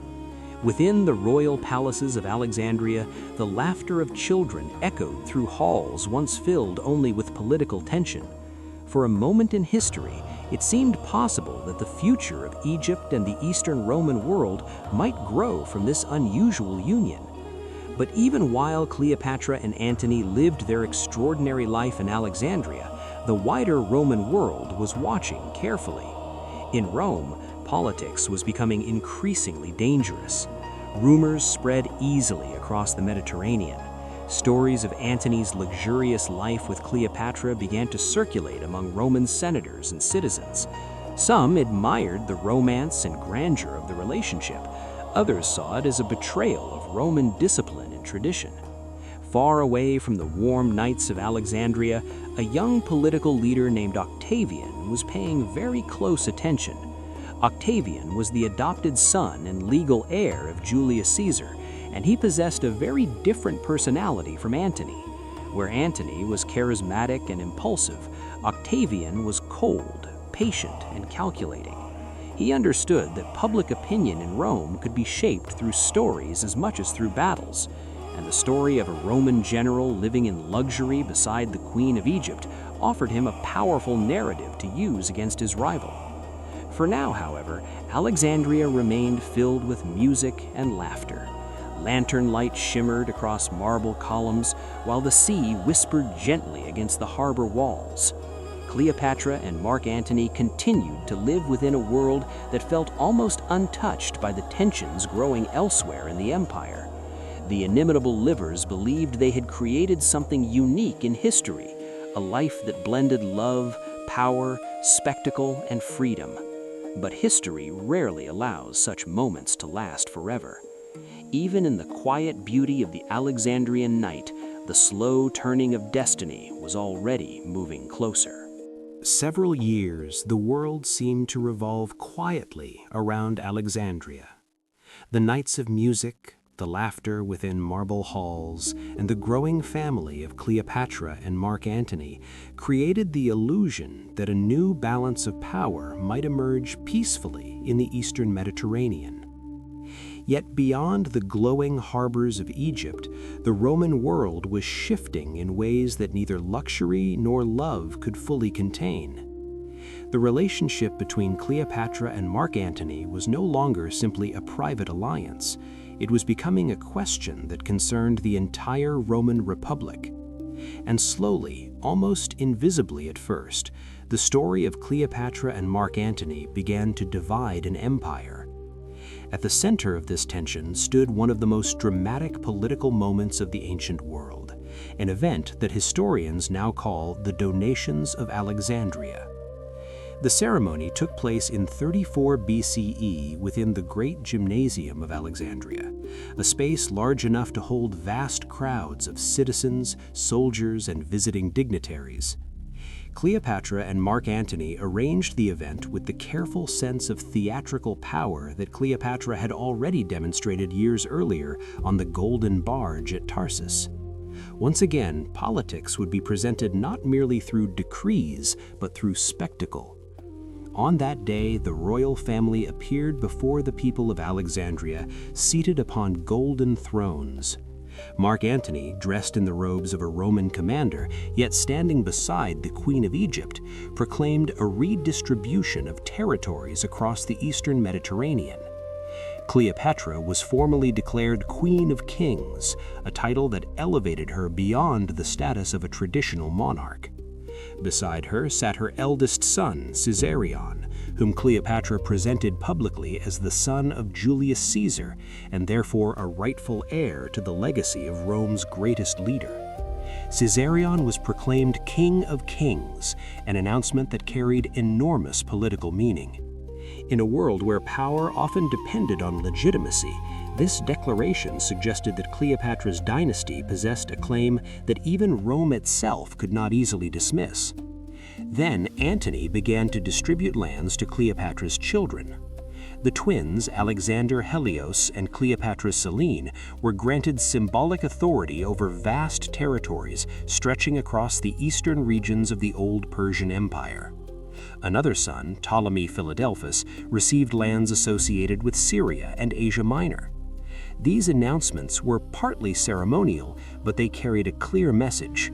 Antony was imagining a future in which the Eastern Mediterranean might be ruled through a new dynasty centered in Alexandria rather than Rome. For many Egyptians, this vision seemed both natural and exciting. Alexandria had long been one of the most powerful cities in the world, and Cleopatra had proven herself to be an effective ruler of Ptolemaic Egypt.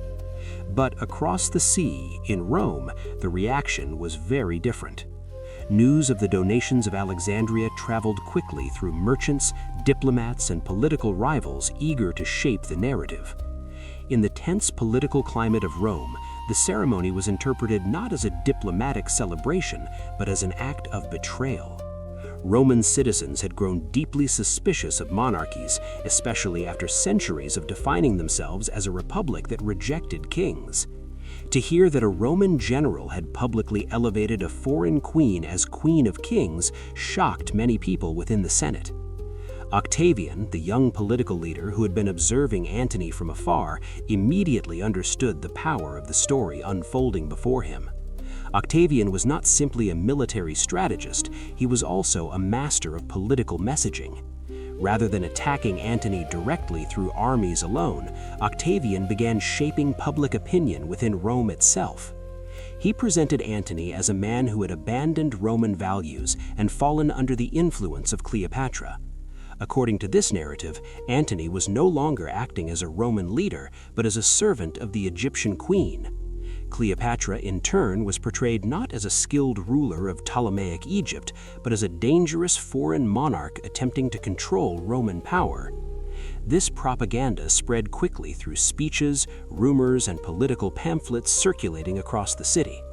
Roman citizens began to hear exaggerated stories about the luxurious life in Alexandria, about Antony wearing Eastern clothing, about Cleopatra manipulating him through wealth and charm.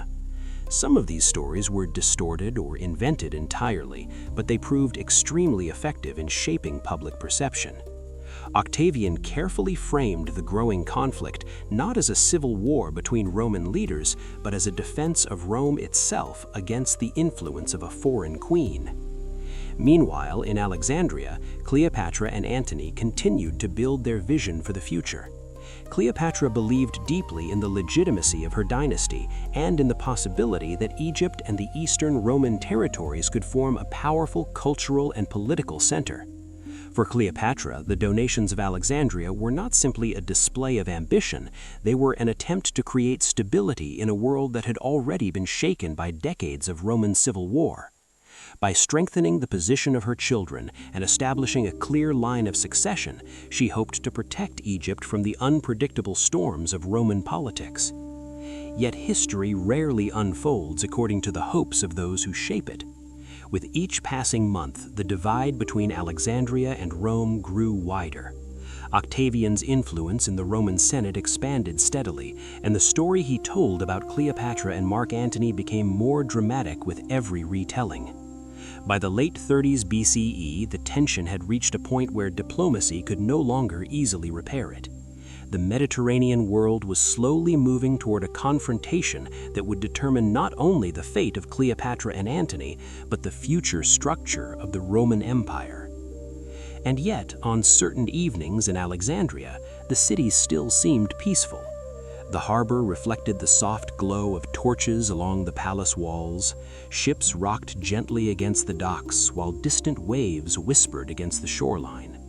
Cleopatra and Mark Antony could not yet see how close the storm had come. For the moment, the air still carried the scent of the sea, and the night seemed almost timeless. But far away in Rome, a young man named Octavian was preparing the final act of a story that had begun years earlier on a golden barge drifting along a quiet river in Tarsus. So, on September 2nd, 31 BC, the ancient world seemed to pause in a strange and fragile silence. Across the waters of the Ionian Sea, fleets of warships gathered beneath the pale Mediterranean sun. 200 ships against 300. Rome against Egypt. Roman against Roman. The battle that would decide who ruled the known world was approaching. And yet, long before the first arrow was fired or the first ram struck wood, the war had already begun in a far more subtle way. The story of the Battle of Actium did not begin with ships. It began with words, rumors, and the careful shaping of public opinion. In Rome, Octavian had spent years preparing for this moment. Though still young, he possessed a patience and political intelligence that few of his rivals fully understood. Octavian knew that the greatest danger he faced was not Antony's army or Cleopatra's wealth, but the perception of the Roman people. Mark Antony was still a Roman citizen, a respected general who had fought beside Julius Caesar. If Octavian openly declared war against Antony, the conflict would immediately appear as another Roman civil war, something the exhausted Republic desperately wished to avoid. But Octavian found a brilliant solution. He would not declare war on Antony. Instead, he declared war on Cleopatra. This decision changed everything. By framing the conflict as a war against Cleopatra, Octavian transformed a struggle between Roman leaders into a patriotic campaign to defend Rome from a foreign monarch. Cleopatra was presented as the dangerous queen of Egypt, a powerful Eastern ruler whose influence had supposedly corrupted Antony and threatened the independence of Rome itself. Roman poets, politicians, and speakers began repeating the same message across the city. Antony had abandoned Roman discipline. Antony had surrendered himself to Cleopatra's luxury. Antony was no longer defending Rome, he was defending Egypt. These accusations were powerful because they touched a deep fear within Roman culture. For centuries, the Romans had defined themselves as a republic that rejected kings and queens. The idea that a Roman general might allow a foreign queen to shape Roman policy was deeply unsettling. Octavian carefully encouraged this fear. He displayed Antony's will in the Roman Senate, claiming it revealed Antony's intention to be buried in Alexandria beside Cleopatra rather than in Rome. Whether this document had been altered or exaggerated remains a subject of debate among historians, but its political effect was immediate. The people of Rome began to see Antony not as a rival politician, but as a man who had placed Egypt above his own homeland. Meanwhile, in Alexandria, Cleopatra and Antony prepared for the inevitable confrontation. The years of banquets and celebrations had passed, replaced now by military strategy and anxious planning. Cleopatra understood that the Roman world had turned decisively against them. Yet she also knew that Egypt still possessed enormous wealth and resources. The Nile continued to supply grain to half the Mediterranean, and the royal treasury contained vast reserves accumulated by generations of Ptolemaic rulers. Cleopatra invested heavily in building and equipping a powerful fleet.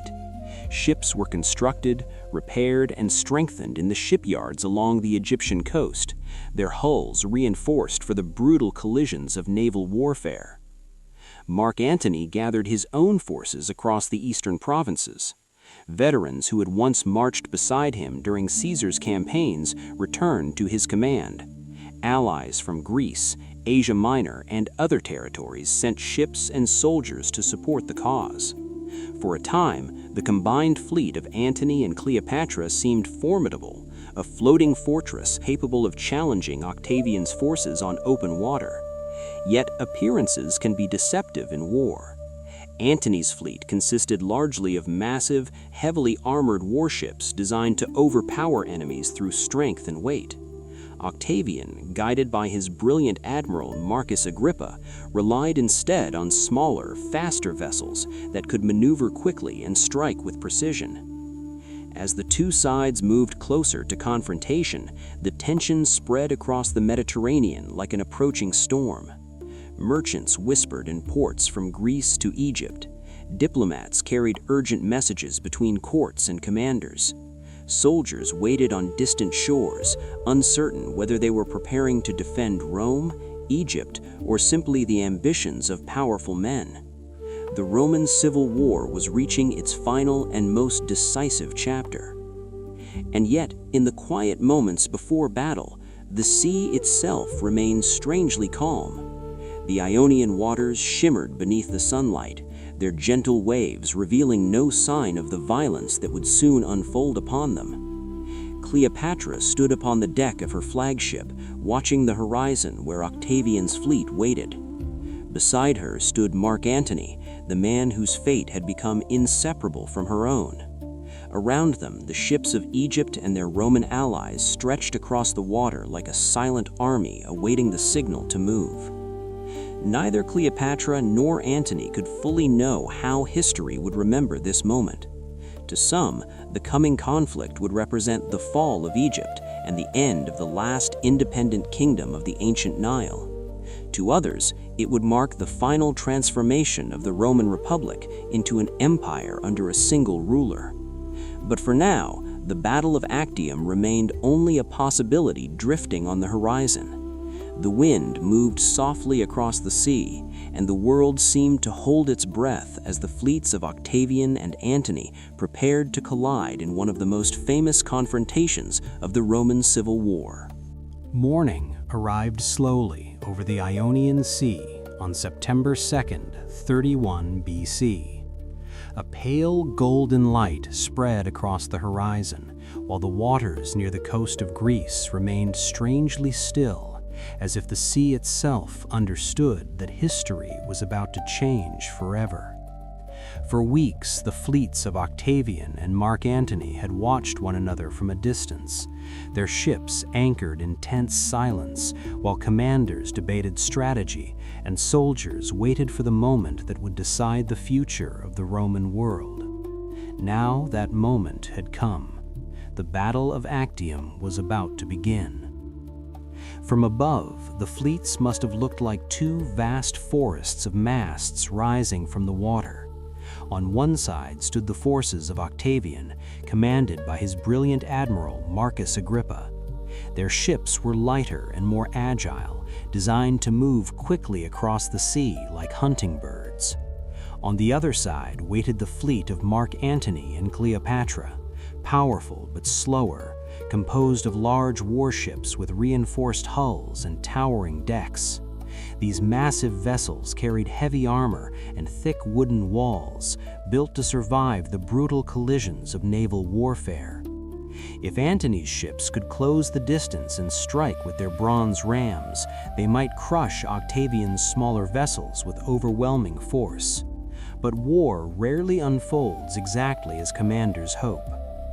As the sun climbed higher above the horizon, the fleets began to move. Oars dipped into the water in perfect rhythm while the wind filled the sails. The sea that had seemed so peaceful only moments before now trembled with the movement of hundreds of ships. Signals were raised, horns sounded across the water, and the first lines of warships slowly approached each other. The Roman Civil War had reached its final and most dramatic confrontation. Agrippa understood Antony's fleet well. Rather than allowing his lighter ships to be trapped in direct collisions, he used speed and maneuverability to stretch the battle line across a wider space. Octavian's vessels darted forward and then pulled away again, striking quickly before retreating beyond the reach of the heavier Egyptian and Roman ships supporting Antony. The battle became less like a single clash and more like a swirling storm of movement across the water. Sailors shouted commands, arrows and flaming projectiles flew through the air, and the sound of wood striking wood echoed across the sea. Cleopatra's fleet remained positioned slightly behind Antony's main battle line. Her ships were strong and heavily guarded, carrying not only soldiers, but also treasure, supplies, and the royal command staff of Egypt. Cleopatra herself watched the battle unfold from the deck of her flagship, observing the shifting lines of ships while smoke from burning vessels drifted across the horizon. For hours, the conflict continued without a clear victor. Antony's massive ships held their ground stubbornly, yet Agrippa's lighter fleet slowly tightened its control over the sea. The wind shifted, the sun climbed higher, and the pressure of the battle grew heavier with each passing moment. Then something happened that historians would debate for more than 2,000 years. In the middle of the battle, Cleopatra's fleet suddenly turned and began sailing south, away from the fighting. Her ships slipped through a gap in the combat lines and moved quickly toward open water. Some historians believe this was a planned maneuver, an attempt to escape with the remaining fleet and treasury before the battle turned completely against them. Others argue that Cleopatra may have believed the battle was already lost and decided to preserve Egypt's resources for the future. Ancient writers, especially those sympathetic to Octavian, later portrayed the moment as cowardice or betrayal, but the truth may be more complicated than any single explanation. When Antony saw Cleopatra's fleet leaving the battlefield, he faced a decision that would become one of the most controversial moments in ancient history. Instead of remaining with his fleet and continuing the fight, Antony ordered a small group of ships to break away and follow her. Within moments, his vessel turned southward, abandoning the main battle line and sailing after Cleopatra's retreating fleet. The soldiers and sailors who remained behind suddenly found themselves without their commander. Confusion spread across the remaining ships as the reality of the situation became clear. The fleet of Antony and Cleopatra was no longer united. Agrippa and Octavian's forces quickly recognized the opportunity. Without Antony directing the battle, the remaining ships struggled to maintain their formation. Some fought bravely for hours, refusing to surrender even as the odds turned against them. Others attempted to flee or were captured by Octavian's fleet. By late afternoon, the outcome of the Battle of Actium was clear. The naval power that Antony and Cleopatra had built across the eastern Mediterranean had been shattered. The Roman Civil War was effectively decided upon the waters of that quiet Greek coastline. Yet far from the battlefield, two ships cut through the open sea toward Egypt. Antony had caught up with Cleopatra's fleet as it moved south across the Mediterranean. The battle behind them faded into the distance, while the waves closed quietly over the place where history had changed. Neither Antony nor Cleopatra spoke much during those first hours after Actium. They both understood what had happened. The battle that would decide the fate of the ancient world had lasted only a few hours, but its consequences would reshape the entire Mediterranean for centuries to come.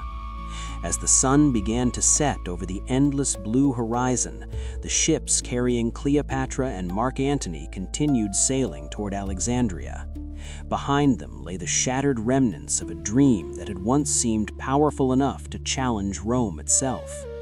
The love story that had captivated the ancient world had now entered its most fragile and dangerous chapter.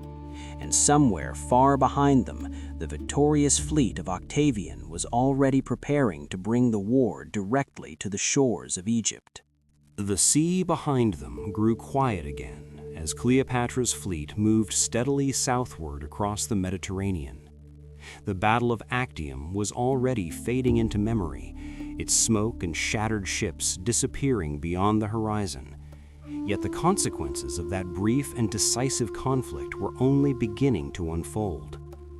For Cleopatra and Mark Antony, the flight from Actium marked the moment when hope began to dissolve into something darker and far more uncertain. The dream they had built together, a dream of power stretching from Egypt across the eastern Mediterranean, had been broken in a single afternoon. Now the two most famous lovers of the ancient world were sailing toward Alexandria, knowing that the future had changed forever. For several days, the fleet continued its long journey toward Egypt. The ships moved through calm waters beneath endless skies, their sails catching the steady winds that carried them back toward the Nile. Yet the mood aboard those vessels was very different from the triumphant celebrations that had once filled the royal ships of Cleopatra. There were no musicians playing in the evenings, no laughter drifting across the decks. The sailors spoke quietly among themselves, while soldiers stared across the empty sea, wondering what fate awaited them when they returned home. Everyone aboard understood that the Roman Civil War had effectively been decided at Actium. Octavian now controlled the Mediterranean, and his armies would soon march toward Egypt. Mark Antony spent much of the voyage in deep silence. Ancient sources suggest that he withdrew from conversation and avoided even his closest companions during those first days after the defeat. For a Roman general who had once commanded vast armies and shaped the politics of the Republic, the loss at Actium carried an emotional weight far beyond the battlefield itself. Antony had devoted years of his life to building an alliance that might challenge Octavian's rise to power. Now that alliance had collapsed, leaving him uncertain whether his soldiers, allies, or even his reputation could survive what came next. Cleopatra, however, remained focused on the realities of survival. The Queen of Egypt had spent her entire life navigating crises, betrayals, and shifting political landscapes. From her earliest years, she had learned that power could vanish quickly, and that the ability to adapt was often the only path to survival. Even as the fleet moved toward Alexandria, Cleopatra began preparing for the possibility that Egypt itself might soon become the final battlefield of the Roman Civil War. Messages were sent ahead to the city. Defenses were strengthened along the harbor. Treasure and supplies were carefully accounted for within the royal palaces. Cleopatra knew that Octavian would not stop until Egypt was under his control. When the fleet finally reached Alexandria, the city welcomed them with a strange mixture of relief and unease. Alexandria had always been a place of dazzling energy, its streets filled with scholars, merchants, sailors, and travelers from across the Mediterranean world.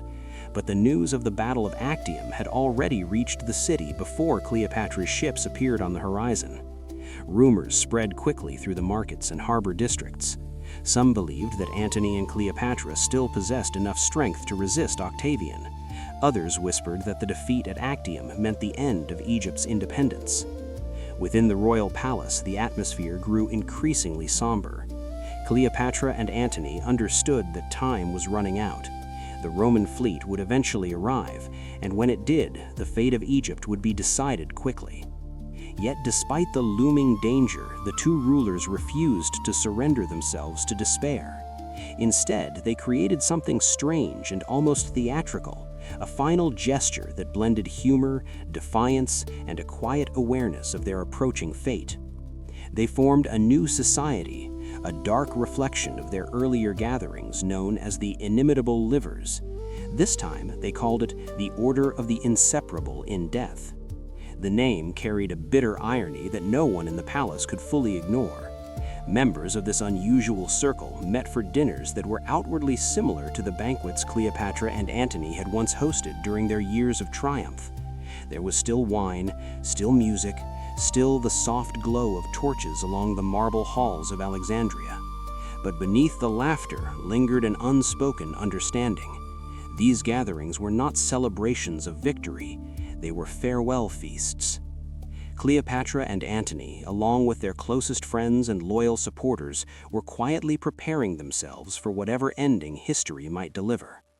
For Cleopatra, the final months in Alexandria were filled with a mixture of determination and reflection. She continued to govern Egypt with the careful attention that had defined her reign since the death of Julius Caesar. Grain shipments moved along the Nile, officials carried out their duties, temples remained open, and festivals were celebrated as they had been for generations. Cleopatra understood that the stability of Egypt depended not only on military strength, but also on the appearance of calm. As long as Alexandria continued to function as the vibrant heart of Ptolemaic Egypt, there remained at least a small possibility that the kingdom might survive the coming storm. Yet far beyond the city walls, the forces of Octavian were steadily advancing. His armies secured territories that had once supported Antony, while his fleet prepared for the final journey toward Egypt. The Roman Civil War that had begun with the assassination of Julius Caesar was approaching its final chapter, and Cleopatra's kingdom now stood directly in its path. And so the nights in Alexandria grew quieter. The waves of the Mediterranean touched the harbor walls with a slow, rhythmic sound that echoed through the sleeping city. Lanterns flickered along the palace balconies, while distant ships drifted gently in the darkness.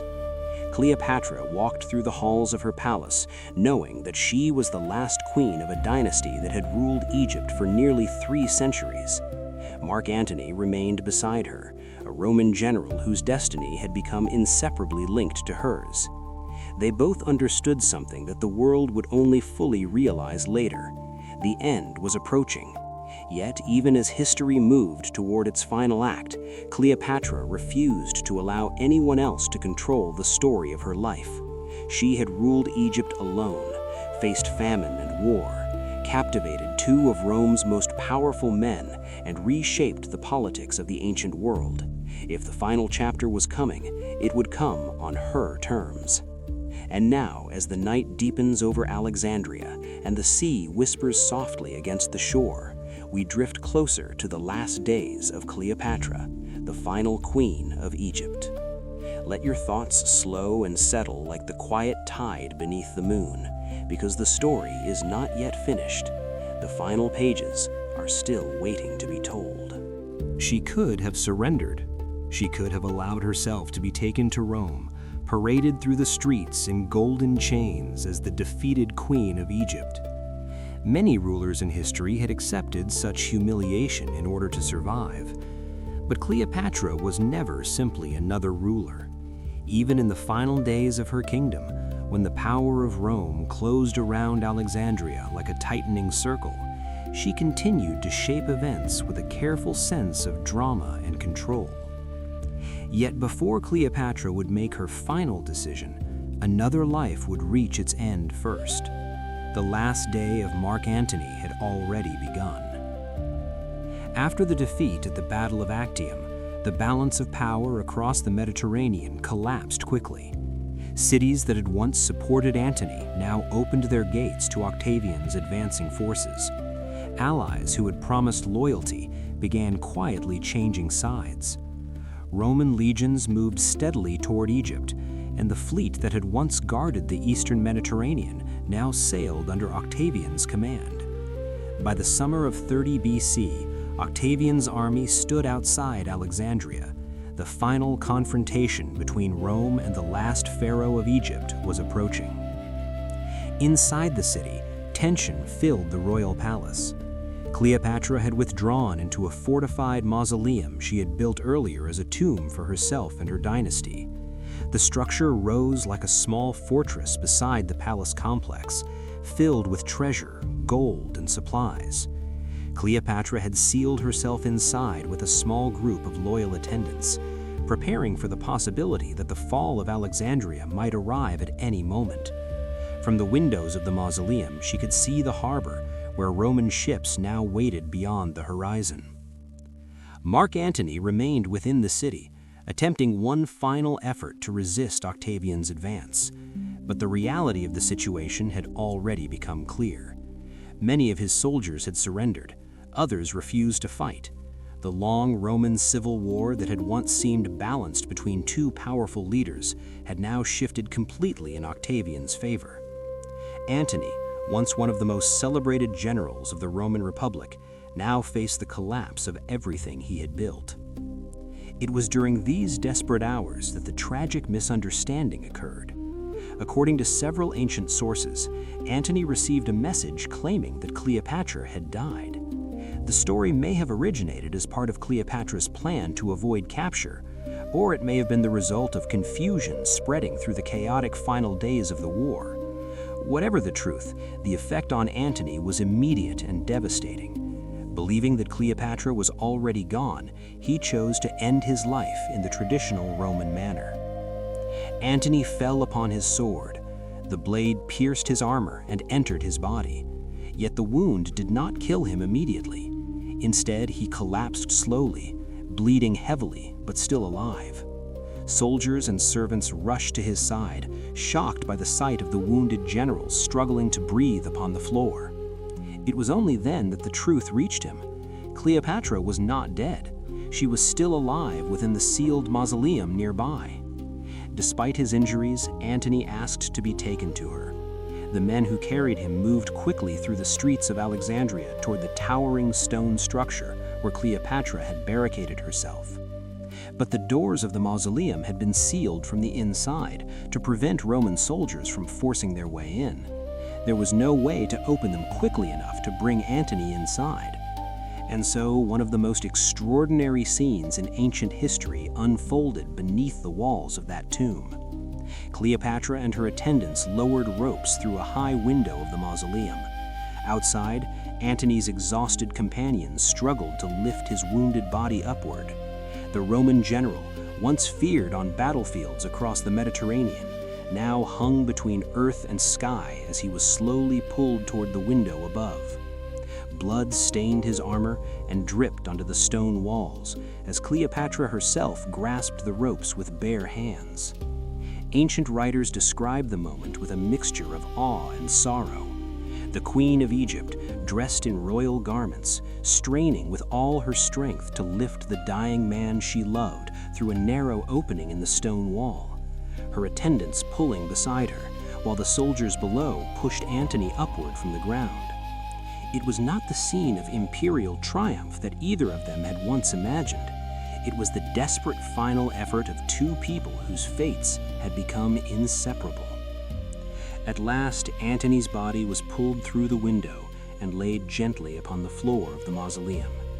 Cleopatra knelt beside him as his strength faded.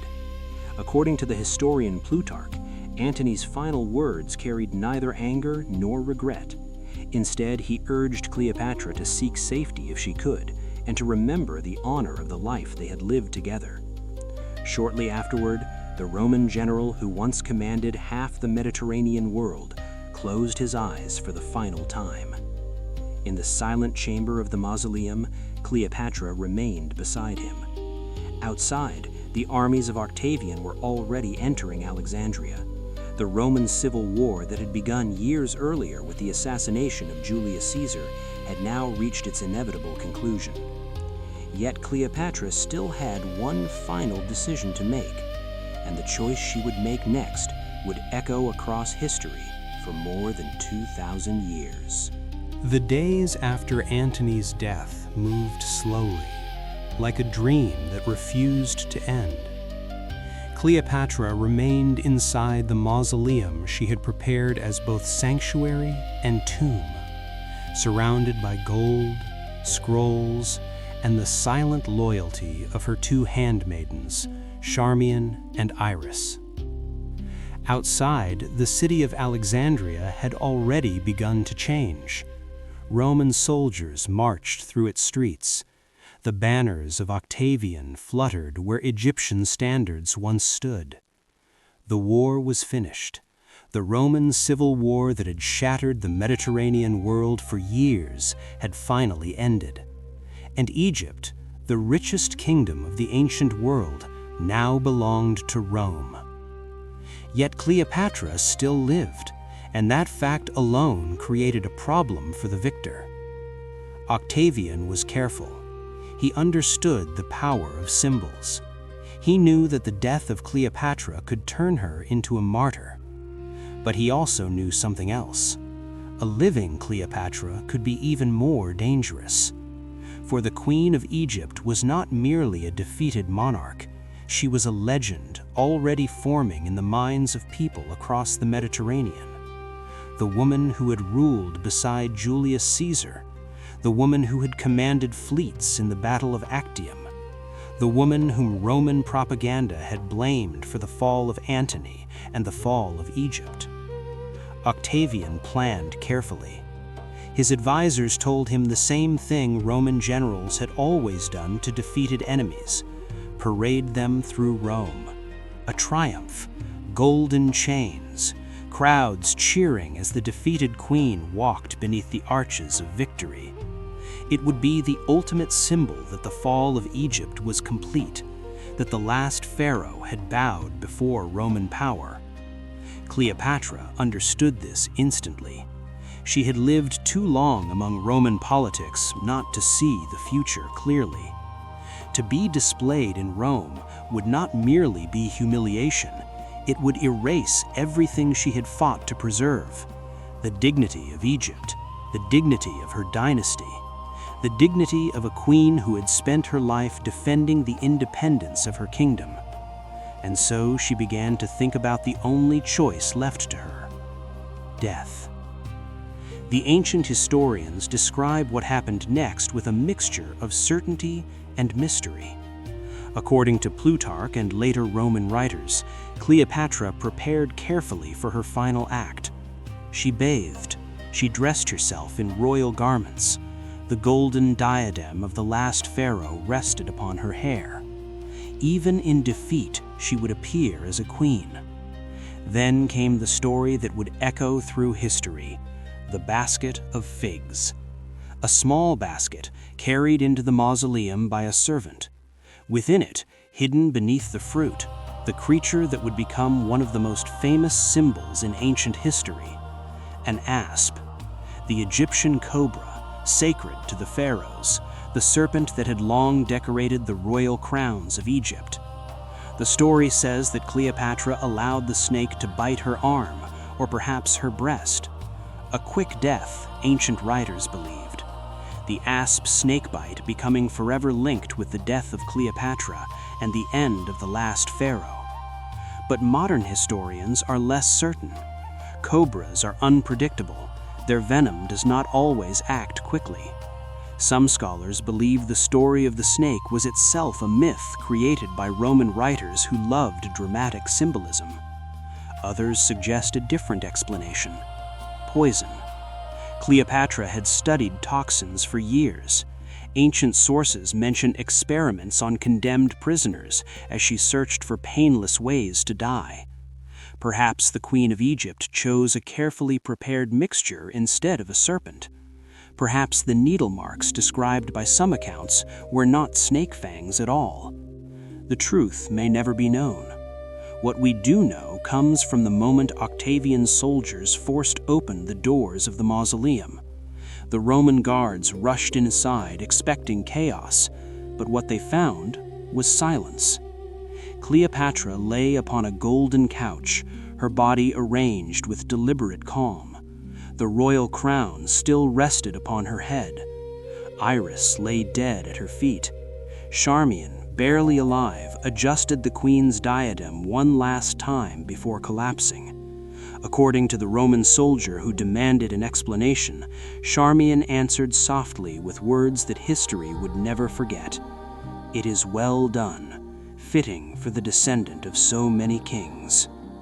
In that quiet room, the long story of Cleopatra had come to its end. But outside those walls, something else was already beginning. The legend of Cleopatra had been born. Outside the silent mausoleum where Cleopatra had chosen her final moment, the machinery of empire was already moving. Octavian entered Alexandria not as a conqueror raging with anger, but as a man who understood that history itself was watching. The Roman Civil War was finally over.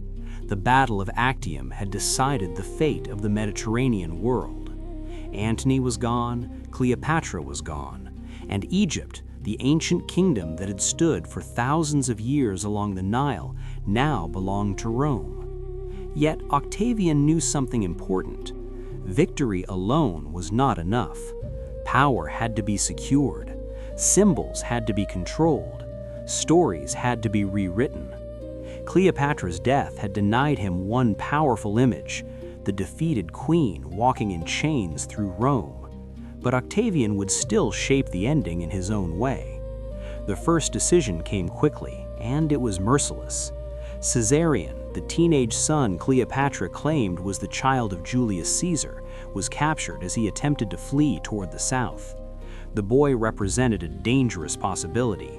If he truly carried Caesar's blood, then his existence could inspire rebellions across the eastern provinces of the empire.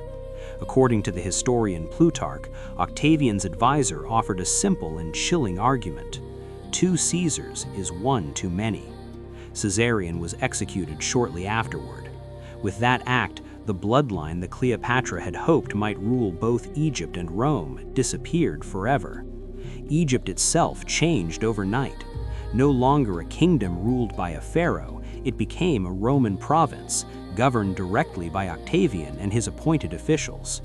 The immense grain supplies of the Nile Valley now fed the city of Rome. The temple still stood. The pyramids still watched over the desert, but the political independence of Egypt had ended. Cleopatra VII Philopator had truly been the last pharaoh. Octavian would soon return to Rome and take a new name that history would remember far more clearly: Augustus, the first emperor of Rome, the man who transformed a republic into an empire. Yet even as Augustus attempted to control the story, Cleopatra's memory proved impossible to erase. Statues of her were destroyed. Official records that praised her were suppressed. Roman poets were encouraged to describe her not as a brilliant ruler, but as a dangerous temptress, an Eastern queen who had corrupted noble Roman men. For a time, that version of Cleopatra dominated Roman literature. But stories have a strange power. They slip between empires. They travel farther than armies. And Cleopatra's story refused to disappear. Greek historians wrote about her intelligence and education. They described a queen who spoke many languages, who studied philosophy, mathematics, and astronomy, who ruled Egypt not merely with charm, but with careful political skill. Centuries later, playwrights would rediscover her life. William Shakespeare would transform her into one of the most complex characters in theater, a woman of passion, wit, and tragedy. Generations after that, artists and filmmakers would continue retelling the story of Cleopatra and the death of Mark Antony, fascinated by the drama of their final days. Even today, historians still debate the mysteries surrounding her life. Was Cleopatra truly the seductive manipulator described by Roman propaganda? Or was she a brilliant strategist navigating the dangerous politics of the Roman Civil War? Did she die from an asp snake bite hidden in a basket of figs, or from a carefully prepared poison? Where exactly was she buried after her death? Her tomb has never been found. Somewhere beneath the shifting waters of modern Alexandria, or perhaps deep beneath the desert sands beyond the city, the final resting place of Cleopatra may still remain hidden. And perhaps that mystery is fitting. Cleopatra's life was never simple, never easy to define. She was a queen, a diplomat, a scholar, a political survivor who ruled during one of the most turbulent eras in ancient history. She had allied herself with Julius Caesar, then with Mark Antony, trying to protect Egypt as the Roman Republic tore itself apart. She had faced propaganda, betrayal, war, and the collapse of everything she had built. And in the end, when defeat became unavoidable, she chose the final act herself. Not humiliation, not captivity, but an ending written by her own hand. That decision, more than any battle or political alliance, ensured that Cleopatra would never truly disappear. Empires rise and fall, cities vanish beneath sand and water, but stories remain. And the story of Cleopatra, the last pharaoh of Egypt, continues to drift through time like the quiet current of the Nile itself. Now, as this long history gently comes to its close, allow the ancient world to fade softly into the distance. The armies have fallen silent. The palaces of Alexandria sleep beneath the stars. The waters of the Nile move slowly through the night, just as they did 2,000 years ago. Cleopatra rests somewhere within that ancient silence, her legend carried forward not by soldiers or kings, but by memory. And tonight, as the story settles like soft desert sand, there is nothing left to follow, nothing left to decide. Only the calm echo of history and the quiet promise of sleep.